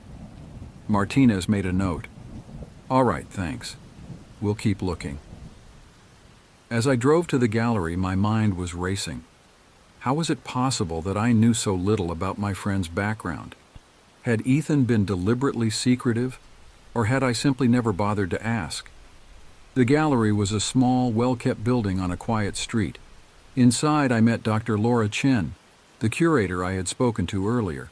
She was a petite woman in her 50s, with keen eyes behind stylish glasses. "So, you're interested in Heinrich Ziegler," she said after we exchanged pleasantries. "That's quite niche. May I ask why?" I hesitated, unsure how much to reveal. "It's related to a personal matter. A friend of mine has a painting that might be by Ziegler, and I'm trying to learn more about it." Dr. Chen nodded, her expression thoughtful. "Well, you're in luck. I did my doctoral thesis on obscure German landscape artists of the late 19th century. Ziegler was a fascinating figure." She led me to her office, where she pulled out a thick folder. Ziegler was known for his forest scenes, particularly those set in the Black Forest. But there were always rumors about him, whispers in the art world. "What kind of rumors?"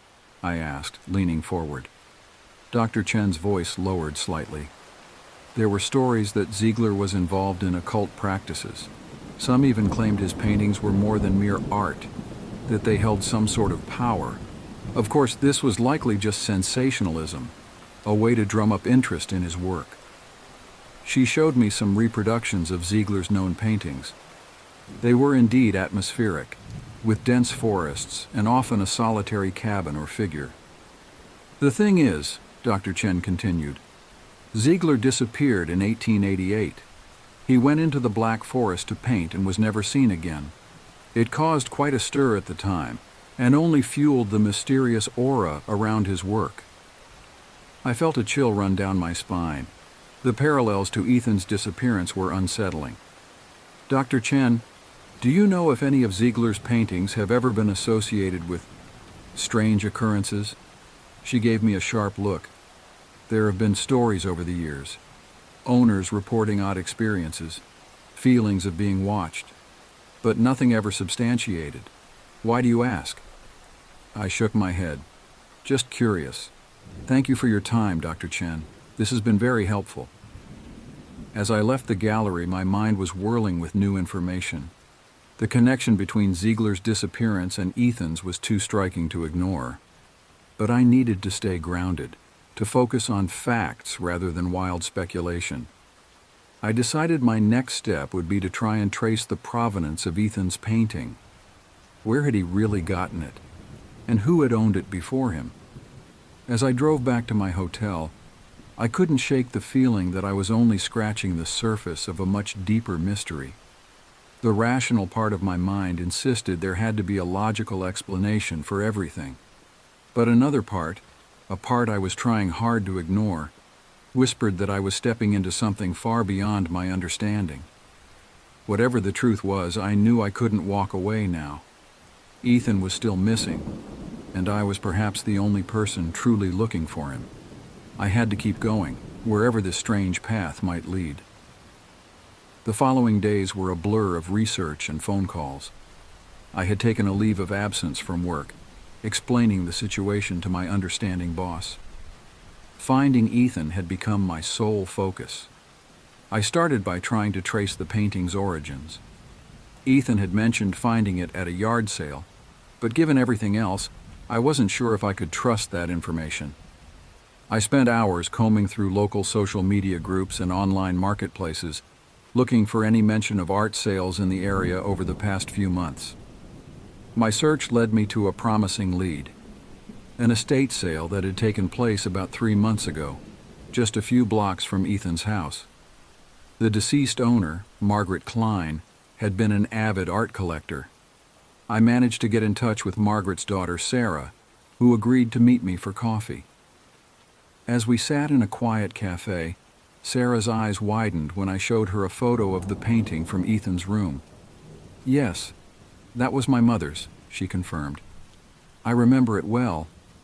Mom always said it gave her the creeps, but she never wanted to get rid of it. Do you know where she got it?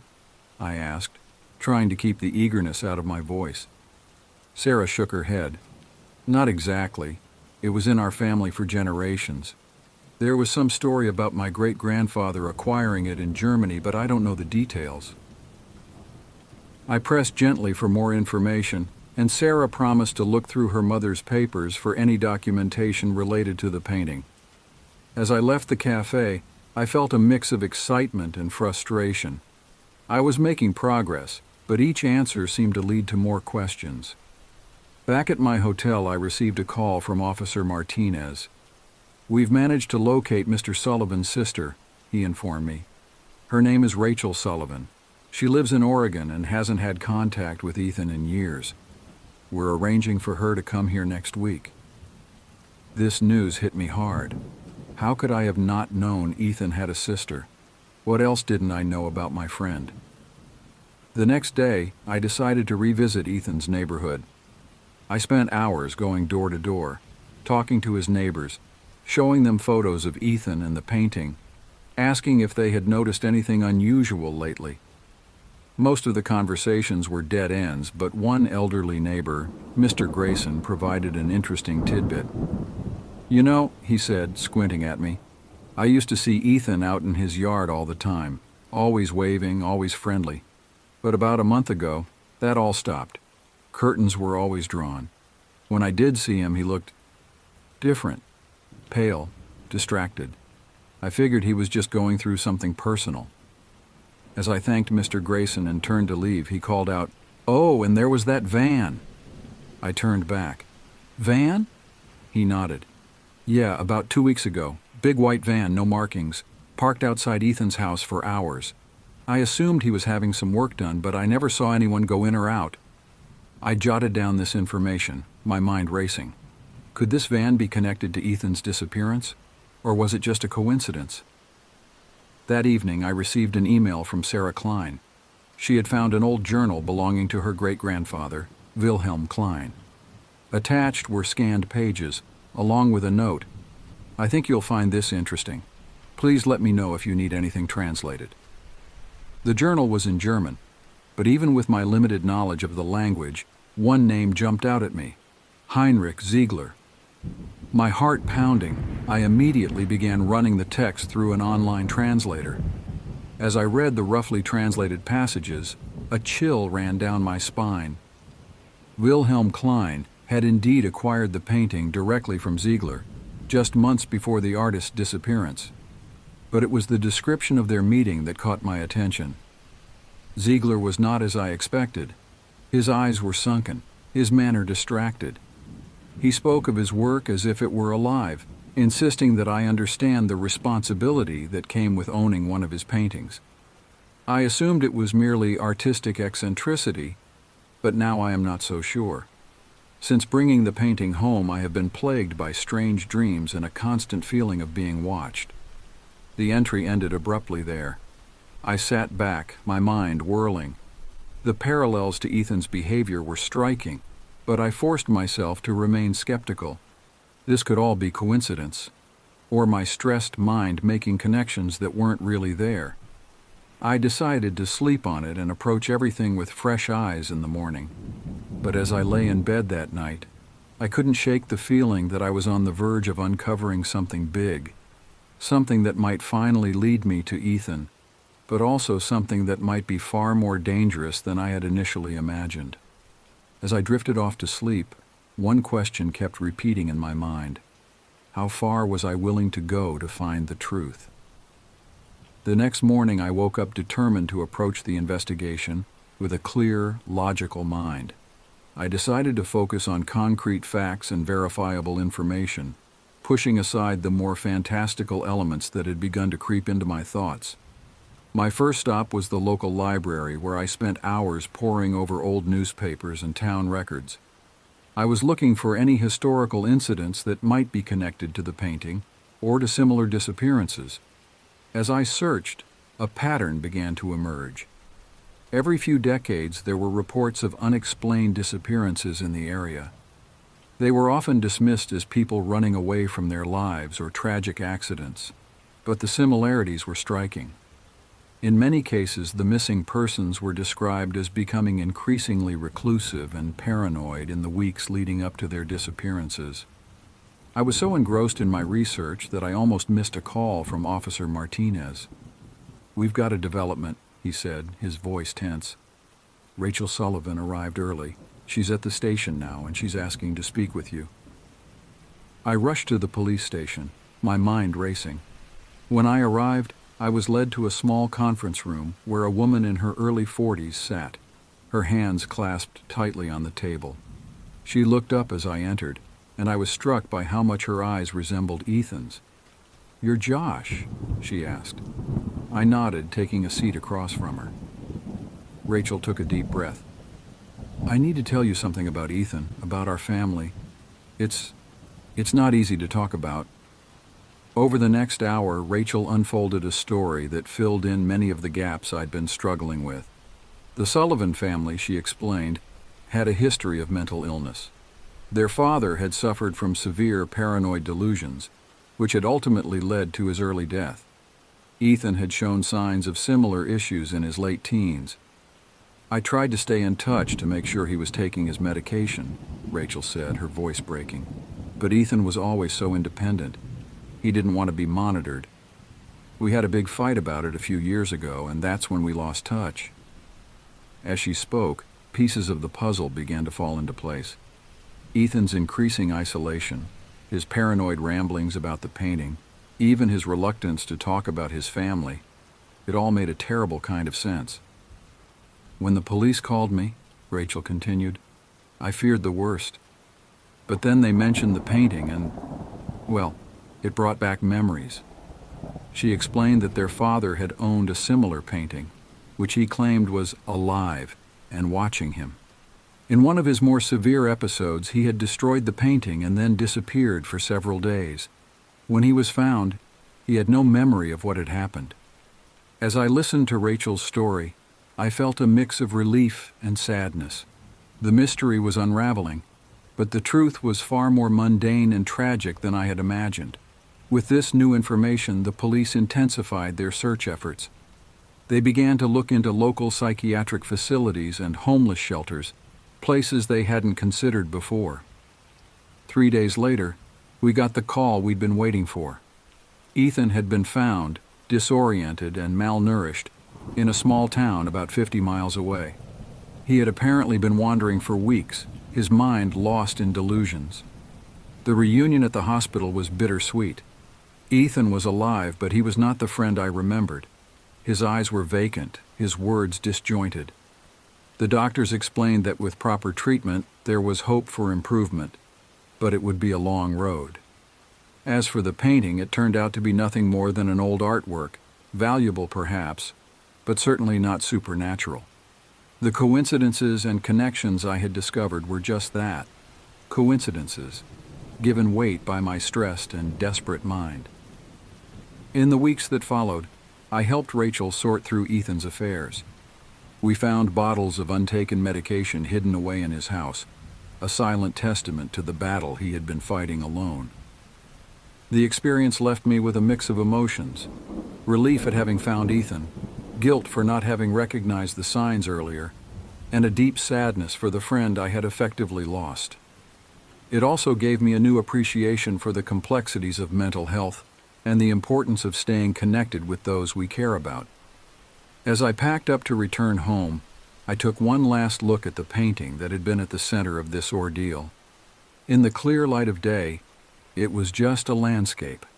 Beautiful, perhaps a little eerie, but ultimately just paint on canvas. The real demons, I had learned, were far more personal and tragic. I left town with a heavy heart, but also with a determination to be a better friend, to pay closer attention to the people in my life. The mystery of Ethan's disappearance had been solved, but the experience had changed me in ways I was only beginning to understand. As I drove away, I made a promise to myself and to Ethan. I would be there for him during his recovery, no matter how long it took. And I would work to raise awareness about mental health issues, hoping that someday stories like Ethan's might have happier endings. The road ahead would be long and challenging, but for the first time in weeks, I felt a sense of purpose and hope. The darkness had lifted, and though the future was uncertain, I was ready to face it, one day at a time.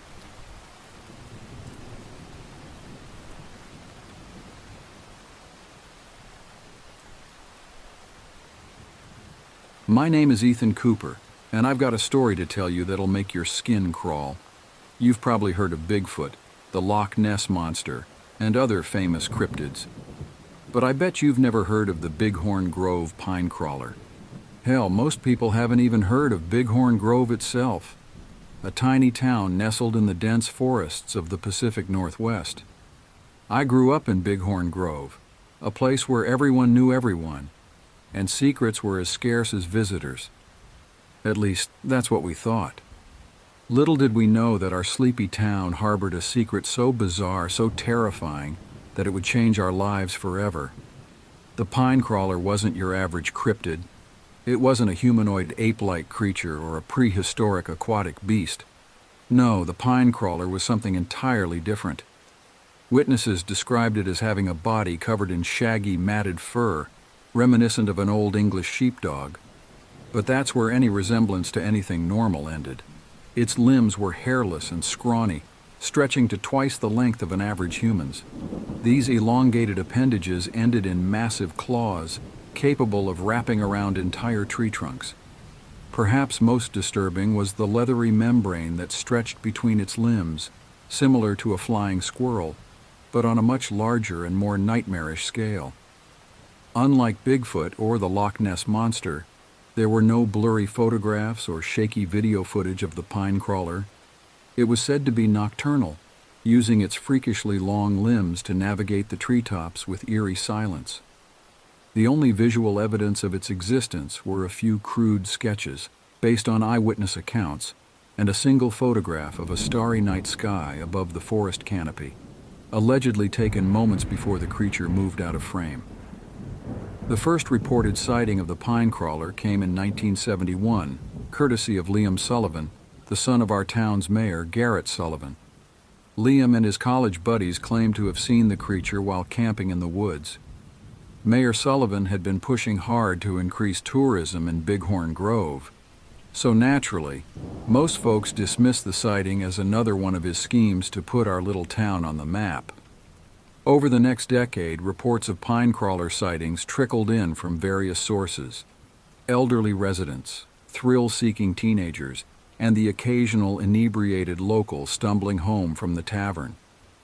None of these accounts were taken seriously, of course. We were a pragmatic bunch in Bighorn Grove, not prone to flights of fancy or belief in the supernatural.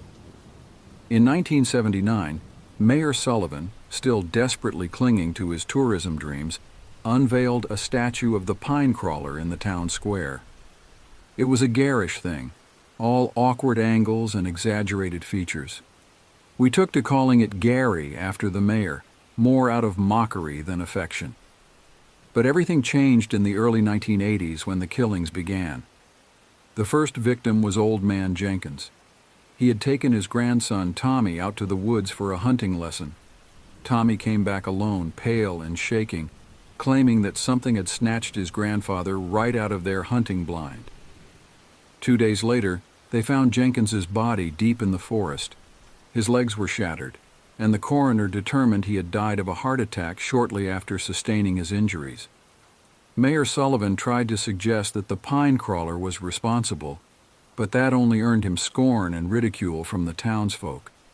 We were certain that a human killer was on the loose, preying on the vulnerable in our forests. A month later, a second body was discovered. A young woman named Rachel Chen, a hiker passing through town, was found dead in the woods. Her car had been found crashed into a tree on the roadside, but her body was located much deeper in the forest. Like Jenkins, her legs were broken. This time, however, the elements and wildlife had taken their toll before the search party could locate her. The final straw came 3 weeks later, when David Knowles, a local man on a solo camping trip, went missing. A massive search party combed the woods that night, eventually finding his body outside an old cabin. His legs were broken, and his skull had been caved in, likely from impact with a nearby rock. The cabin belonged to Frank Torres, a Vietnam veteran who had always been a bit of a loner.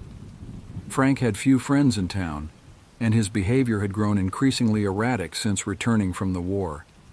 It didn't take long for suspicion to fall on him.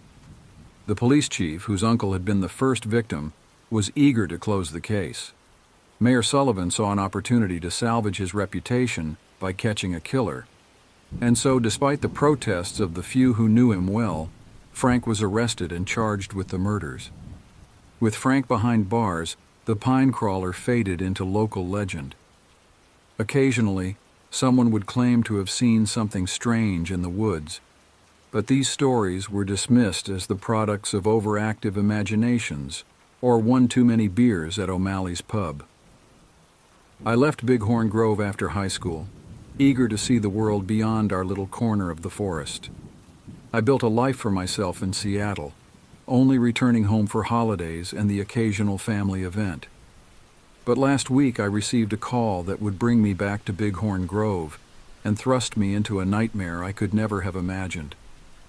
My father, Robert Cooper, had been killed in a hunting accident. The official report said he had been mauled by a bear, a cruel irony given how often he had joked that's how he'd like to go out. I remembered all the times he had made us watch Grizzly Man or The Edge, always commenting on the power and majesty of bears. Still, knowing his fascination didn't make the loss any easier to bear. After the funeral, I found myself at the home of Jack Hawkins, my father's best friend and fellow Vietnam vet. Jack had always been like an uncle to me, and I welcomed the chance to reminisce about my dad over a few beers. Jack's granddaughter, Zoe, rolled her eyes good-naturedly at our nostalgic ramblings. As the night wore on and the alcohol loosened our tongues, I found myself voicing my disbelief at my father's fate. A bear, of all things, I sighed, shaking my head. Jack's expression changed, growing serious. "Listen, Ethan," he said, his voice low and intense. "I don't think a bear killed your old man." Zoe groaned. "Oh no, not the conspiracy theories again, Grandpa." "Hush now," Jack snapped, fixing me with a steely gaze. "This is serious business, boy." Before I could protest that I was well into my 30s and hardly a boy anymore, Jack was leading me down to his basement. When he flicked on the lights, I found myself face to face with a wall covered in photographs. But these weren't family snapshots or landscape scenes. These were clear, high-quality images of something that looked eerily like the pine crawler I remembered from childhood stories. "It's real, Ethan," Jack said quietly. "It's always been real."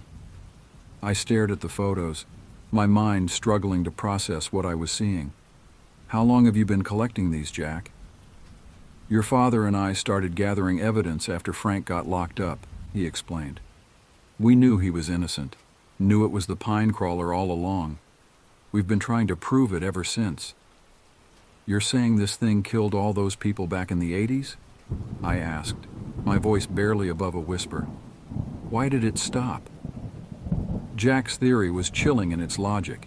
He believed the pine crawler had killed Old Man Jenkins to protect its hunting grounds. Rachel Chen's car had disturbed its territory, leading to her demise.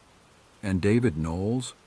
Jack thought the creature had become aware of the search parties encroaching on its domain, so it had deliberately left his body near Frank's cabin to frame him. After that, it didn't need to kill humans anymore, Jack explained. People were too scared to go into the woods at night, so it had all the animals it could eat without competition. I felt a chill run down my spine.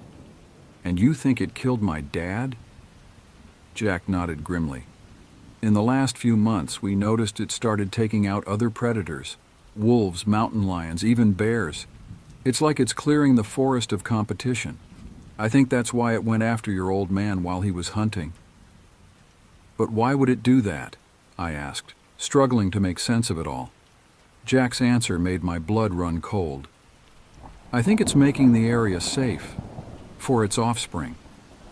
Before I could process that horrifying thought, Jack opened a large metal box on his workbench. Inside was an egg, easily the size of a football, with a tough, reddish-brown shell. "Where did you get that?" I gasped. "Saw it up in a tree this morning," Jack replied. "Shot the branch it was on, and it fell. Barely got a scratch on it." To demonstrate, he rapped his knuckles hard against the shell. It didn't even vibrate. "I'm going to find a way to destroy this thing," Jack declared. "We can't risk having a baby pine crawler running around these woods." The implications of what Jack was saying began to sink in. If the egg was real, if the pine crawler was real, then everything I thought I knew about my hometown, about the world, was wrong. Jack yawned, the lateness of the hour and the effects of the alcohol finally catching up to him. "I'm heading to bed," he announced. "It's getting dark out there.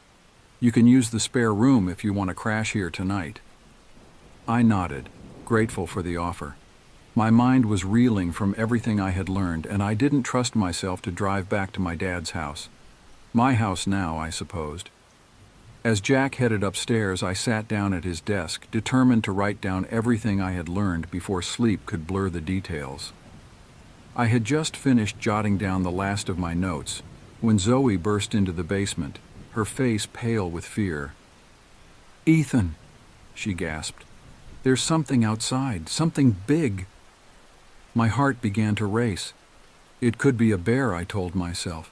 Just a bear, drawn by the scent of the egg perhaps. But deep down, I knew.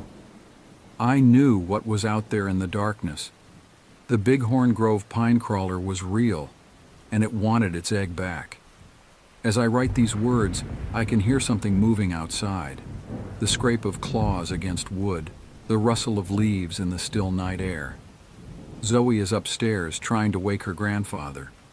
I don't know if we'll make it through the night, but I need to get this story out there. People need to know the truth about what's happening in Bighorn Grove.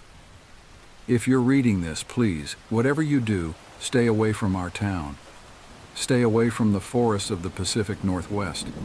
And if you ever hear whispers about a creature called the pine crawler, run. Run as fast and as far as you can, because it's real. God help us all. It's real, and it's coming for us.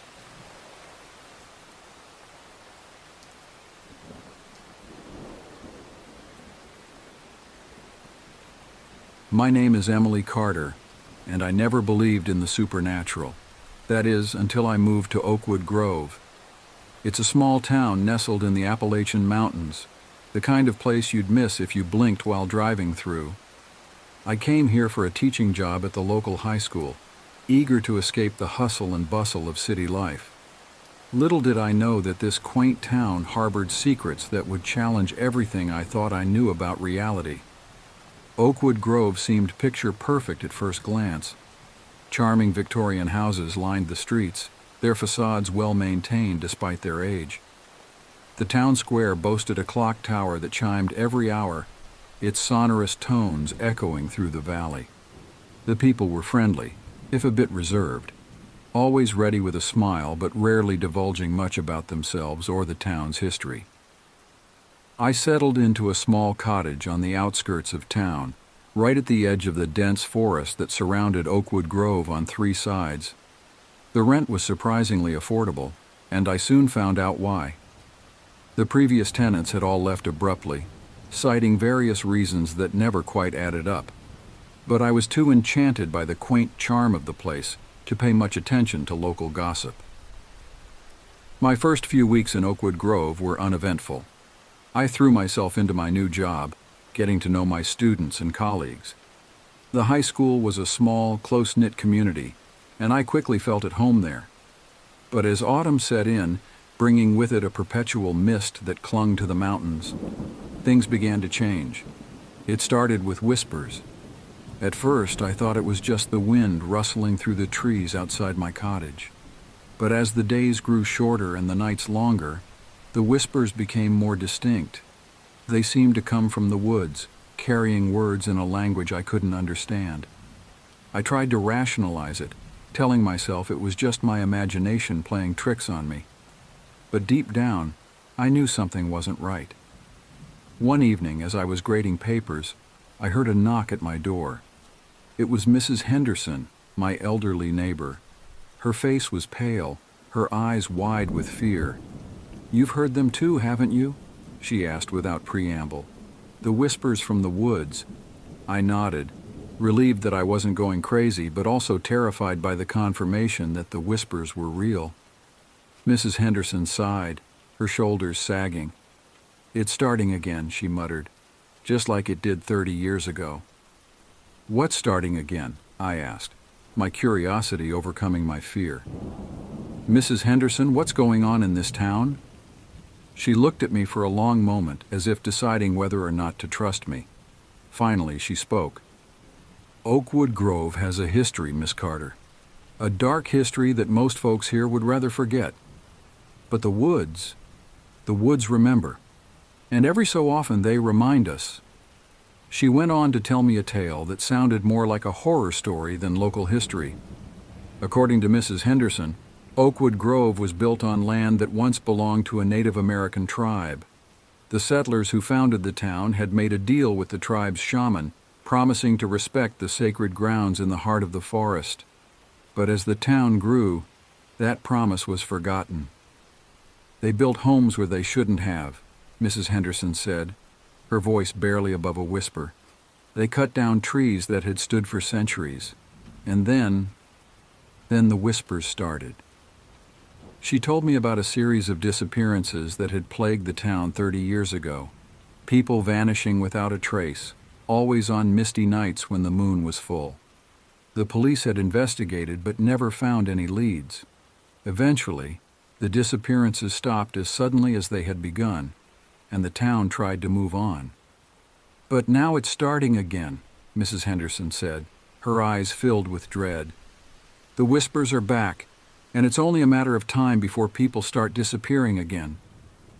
I wanted to dismiss her story as the ramblings of a superstitious old woman, but the fear in her eyes was too real, and it matched the unease I'd been feeling since the whispers began.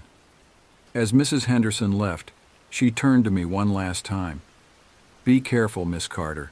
When the mist rises and the moon is full, stay inside. And whatever you do, don't answer if something calls your name from the woods." That night I lay awake in bed, Mrs. Henderson's words echoing in my mind. The whispers from the woods seemed louder than ever, and for the first time I thought I could almost make out words. They seemed to be calling, beckoning, promising secrets and wonders if only I would step into the mist. I pulled the covers over my head, trying to block out the sound. But even in my dreams, the whispers followed me, painting visions of ancient trees and shadowy figures moving in the mist. Little did I know that this was just the beginning. The secrets of Oakwood Grove were about to unravel, and I would find myself at the heart of a mystery that had been centuries in the making. The whispers in the woods were growing louder, and soon they would be impossible to ignore. The next few weeks passed in a haze of growing unease. The whispers from the woods continued nightly, becoming more insistent as the full moon approached. I found myself jumping at shadows, constantly looking over my shoulder. My students noticed my distraction, but I brushed off their concerns with weak smiles and vague excuses about not sleeping well. It was 2 days before the full moon when the first disappearance occurred. Jenny Mathers, a bright-eyed sophomore in my English class, didn't show up for school. At first, no one thought much of it. Teenagers skip school sometimes, after all. But when she didn't come home that night, the town went into a frenzy. Search parties were organized, led by Sheriff Tom Blackwood, a gruff man with a perpetual frown. I volunteered to help, driven by a mix of concern for my student and a nagging feeling that this was somehow connected to the whispers I'd been hearing. As we combed the woods surrounding the town, I couldn't shake the feeling that we were being watched. The mist hung heavy between the trees, muffling sounds and playing tricks on the eye. More than once I thought I saw shadowy figures flitting between the trunks, always just at the edge of my vision. "Miss Carter!" a voice called out. I turned to see Mark Stevens, Jenny's boyfriend, and another of my students jogging towards me. His face was pale, his eyes red-rimmed from crying. "Any news?" I asked, already knowing the answer from his expression. He shook his head. "Nothing. It's like she just vanished." He kicked at a fallen branch in frustration. "I don't understand. Jenny loves these woods. She knows them better than anyone. How could she just disappear?" I put a comforting hand on his shoulder, wishing I had answers to give him. As we stood there, I heard it again. The whispers. They seemed to be coming from deeper in the woods, beyond where the search parties had ventured. Without thinking, I took a step in that direction. The whispers grew louder, more distinct. For a moment, I thought I heard Jenny's voice among them, calling out for help. "Miss Carter?" Mark's voice snapped me back to reality. I realized I had walked several steps into the mist, away from the search party. "Are you okay?" I shook my head, trying to clear it. "Yes, I'm fine. I just thought I heard—" I trailed off, not sure how to explain what I'd experienced. Mark looked at me strangely, then his eyes widened. "You heard it too, didn't you? The whispers?" I stared at him in shock. "You've heard them?" He nodded, glancing nervously at the deepening shadows around us. "Jenny and I both have. We thought we were going crazy. She wanted to find out where they were coming from. I told her it was a bad idea, but she wouldn't listen. And now—" His voice broke, and I saw tears welling up in his eyes. I wanted to comfort him, to tell him everything would be all right. But the truth was, I was just as scared and confused as he was. As night fell, Sheriff Blackwood called off the search until morning. The woods were too dangerous in the dark, he said. But as I looked at his face in the beam of my flashlight, I saw something there that chilled me to the bone. Fear. The sheriff, a man who had lived in Oakwood Grove his entire life, was afraid of these woods. That night, as I lay in bed listening to the ever-present whispers, I made a decision. I couldn't just sit by and wait for more people to disappear. I needed answers, and I had a feeling that the key to understanding what was happening lay in Oakwood Grove's history. The next day I went to the town library. It was a small building, its shelves crammed with books that looked like they hadn't been touched in years. The librarian, a thin, bespectacled woman named Miss Pemberley, eyed me suspiciously as I asked about books on local history. "Why the sudden interest in our town's past, Miss Carter?" she asked, her voice barely above a whisper. I hesitated, then decided to be honest. "I've been hearing things in the woods, and with Jenny's disappearance. I just feel like there's something going on that's connected to the town's history." Miss Pemberley's face paled. For a moment I thought she was going to throw me out. But then her expression softened. "You're not the first to ask," she said softly. "Come with me." She led me to a back room filled with old documents and leather-bound books. From a locked cabinet, she pulled out a dusty tome. "This is the true history of Oakwood Grove," she said, placing it on the table in front of me. "It's not in the official records. Most people in town don't even know it exists. But if you're hearing the whispers, you need to know the truth." As I opened the book, dust motes dancing in the air around me, I had no idea that I was about to uncover secrets that would change my life forever. The whispers in the woods were growing louder, and the full moon was approaching. Time was running out, and somewhere in these pages lay the key to saving Jenny, and perhaps the entire town of Oakwood Grove. The book Miss Pemberley gave me was a revelation. Its pages were filled with handwritten accounts dating back to the founding of Oakwood Grove in the early 1800s. As I read, a picture began to emerge that was far different from the town's official history. Oakwood Grove, it turned out, was not founded by peaceful settlers looking for a new home. It was established by a group of occultists led by a man named Ezekiel Blackwood, an ancestor of the current sheriff, I realized with a start. These occultists had been drawn to this area by legends of a place where the veil between worlds was thin, where one could commune with beings from beyond our reality. The Native American tribe that had lived here, the Nahuatl, had long been guardians of this sacred place. They had rituals and safeguards in place to prevent the barrier between worlds from weakening too much. But Ezekiel and his followers saw this as an opportunity. They wanted to tear down the veil completely, to gain power from the entities on the other side. The accounts described a massacre. The Nahuatl were killed or driven off, their sacred sites desecrated. Ezekiel used their artifacts and twisted their rituals for his own purposes. He and his followers built the town directly over the most potent sites, using the energy for their dark rituals. But something went wrong. The entities they contacted were not the benevolent spirits of knowledge and power they had hoped for. They were ancient, malevolent beings that saw our world as nothing more than a new feeding ground. The veil began to tear, and things started coming through.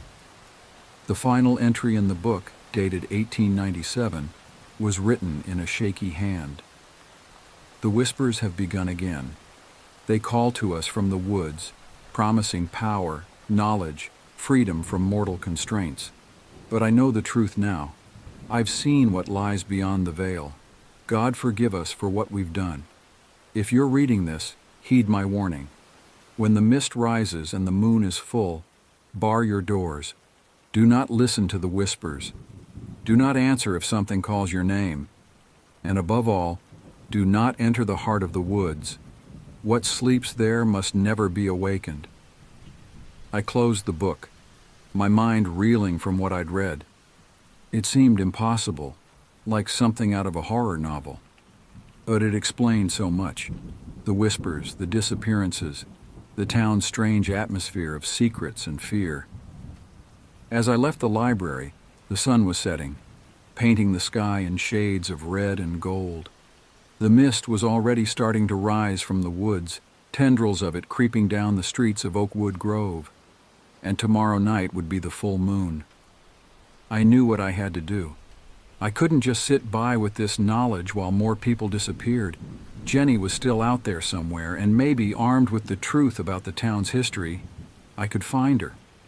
But I couldn't do it alone. I needed allies, people who would believe me and help. Mark was the obvious choice. He had heard the whispers too, and he was desperate to find Jenny. And despite my initial skepticism, I found myself thinking of Mrs. Henderson. She knew more than she had told me. I was sure of it. As I walked home, plans forming in my mind, I felt the weight of the town's dark history pressing down on me. The whispers from the woods seemed louder than ever, and for the first time, I thought I could make out words clearly. "Come to us, Emily. We've been waiting for you. We have so much to show you." I quickened my pace, my heart pounding.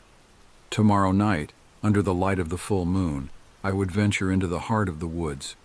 I would find Jenny, and I would put an end to whatever dark forces were at work in Oakwood Grove. But as the mist swirled around my feet and the whispers echoed in my ears, I couldn't shake the feeling that I was walking into a trap centuries in the making. The secrets of Oakwood Grove were about to be revealed, and I feared the cost of that knowledge might be higher than I was prepared to pay. The next day dawned gray and misty, the sun a pale disk barely visible through the thick clouds. As I got ready for school, I couldn't shake the feeling of impending doom that hung over me. The knowledge I'd gained from the hidden history book weighed heavily on my mind. At school, the atmosphere was tense. Jenny's empty desk was a stark reminder of the danger lurking in the woods. I pulled Mark aside after class, my heart pounding as I told him what I'd discovered. To my relief, he believed me without question. "I knew there was something wrong with this town," he said, his voice a mix of fear and determination. "What's the plan? How do we find Jenny?" I hesitated. I think we need to go into the woods tonight, during the full moon. That's when the veil between worlds is thinnest, according to the book. If Jenny's still alive, that's our best chance of finding her." Mark's face paled, but he nodded. "I'm in. For Jenny." After school, I visited Mrs. Henderson. The old woman listened to my story with a grim expression, nodding occasionally as if I was confirming things she'd long suspected. "I was hoping it wouldn't come to this in my lifetime," she said when I'd finished. "But I suppose some secrets can't stay buried forever." She disappeared into her house for a moment, returning with a small, intricately carved wooden box. "This has been passed down in my family for generations. We were tasked with protecting it, though the meaning of the task was lost over time." She opened the box, revealing a strange amulet. It was made of a dark metal I couldn't identify, inscribed with symbols that seemed to shift and change as I looked at them. "This was created by the Nahuatl shamans," Mrs. Henderson explained. "It's said to offer protection against the entities beyond the veil. Take it with you tonight. You're going to need all the help you can get." As the day wore on, I made my final preparations. I packed a backpack with flashlights, extra batteries, water, and some energy bars. I didn't know what to expect in the woods, but I wanted to be as prepared as possible. As night fell, I met Mark at the edge of the woods. Mrs. Henderson's amulet hung around my neck, a comforting weight against my chest. The mist was thicker than I'd ever seen it, swirling around our feet and obscuring the path ahead. "Are you sure about this?" Mark asked, his voice shaking slightly. I wasn't sure. Every instinct was screaming at me to turn back, to lock myself in my house and wait for morning. But I thought of Jenny, lost somewhere in these woods, and steeled my resolve. "We have to do this," I said, trying to sound more confident than I felt. "For Jenny." Mark nodded, and together we stepped into the mist-shrouded forest. The woods were eerily silent as we made our way deeper into their depths. Our flashlights cut through the darkness, casting long shadows that seemed to move of their own accord. The whispers started almost immediately, a constant susurration that made it hard to concentrate. We had been walking for what felt like hours when Mark suddenly stopped. "Do you hear that?" he whispered. I listened intently. At first I heard nothing but the ever-present whispers. Then faintly I caught the sound of singing. It was a haunting melody, beautiful but somehow wrong, as if the notes were in a scale not meant for human ears. "It's coming from over there," Mark said, pointing to a faint glow visible through the trees. As we approached, the singing grew louder. We emerged into a small clearing and froze at the sight before us. Jenny was there, along with several other people I recognized from town. They were dancing in a circle around a strange, shimmering portal that hung in the air. The portal pulsed with an unearthly light, and through it I could see glimpses of a landscape that defied description. But it was the figure standing next to the portal that truly chilled me to the bone. It was tall, at least 8 feet, with a body that seemed to be made of living shadow. Its head was adorned with antlers that branched and twisted impossibly, and its eyes glowed with an eldritch light. "Jenny!" Mark called out, starting forward. I grabbed his arm, pulling him back. "Wait," I hissed. "Look at their eyes!" Jenny and the others turned at the sound of Mark's voice. Their eyes were blank, pupilless orbs that glowed with the same light as the portal. The shadowy figure turned its attention to us, and I felt the weight of its gaze like a physical force. When it spoke, its voice was like the whispers in the woods given form. "Ah, more have come to join us," it said, the words slithering into my mind. "Welcome, children of Oakwood Grove. We've been waiting for you." I clutched the amulet Mrs. Henderson had given me, feeling it grow warm against my skin. "Who are you?" I demanded, my voice shaking. "What have you done to them?" The creature's mouth stretched into what might have been a smile. "I am older than your kind has words for," it said. "I am the one your ancestors sought to contact, the power they hoped to harness. And now, after centuries of waiting, the veil is finally thin enough for me to come through." "Let them go," Mark said, his voice cracking with fear and anger. The creature laughed, a sound like breaking glass. "Let them go? But they came willingly. The whispers called and they answered, just as you have." I realized with horror that it was right. We had come into the woods of our own free will, drawn by the whispers and our own curiosity, just like Jenny and the others. But the amulet was still warm against my skin, and I remembered Mrs. Henderson's words. It offered protection against the entities beyond the veil. Taking a deep breath, I held up the amulet. "By the power of those who came before," I said, the words coming to me as if from some deep ancestral memory, "I command you to release them and return to your own realm." The creature recoiled, hissing in pain or anger. The amulet flared with light, and for a moment I thought it had worked. But then the creature began to laugh again. "Brave but futile," it said. "The old magics are weak now, diluted by time and disbelief. You cannot stop what has already begun." As if on cue, the portal began to expand, tendrils of otherworldly energy reaching out into our world. Jenny and the others began to walk towards it, their movements jerky and unnatural. I knew we had to act fast. The fate of not just Jenny and the others, but possibly the entire town, maybe even the world, hung in the balance. But what could we do against a being of such power? As I stood there, frozen in indecision, I felt a change in the air. The whispers in the woods, which had been a constant presence, suddenly ceased. In the silence that followed, I heard a new sound, the beating of drums and the chanting of voices in a language I didn't recognize. The creature's head snapped up, its glowing eyes widening in what looked like fear. "No!" it hissed. "It cannot be." From the trees around the clearing emerged a group of people dressed in traditional Native American attire. They moved with purpose, forming a circle around us and the creature. At their head was an elderly man whose eyes shone with wisdom and power. "You have trespassed long enough, Shadow Walker," the old man said, his voice ringing with authority. "It is time for you to return to your realm." The creature snarled, lashing out with tendrils of darkness. But the newcomers stood firm, their chanting growing louder. I felt the amulet grow hot again, pulsing in time with their chants. Suddenly I understood. These were the descendants of the Nahuat, the original guardians of this place. They had returned to set things right. The old man turned to me, his eyes locking with mine. "The amulet," he said. "Use it now. Speak the words your heart knows to be true." And in that moment, I did know.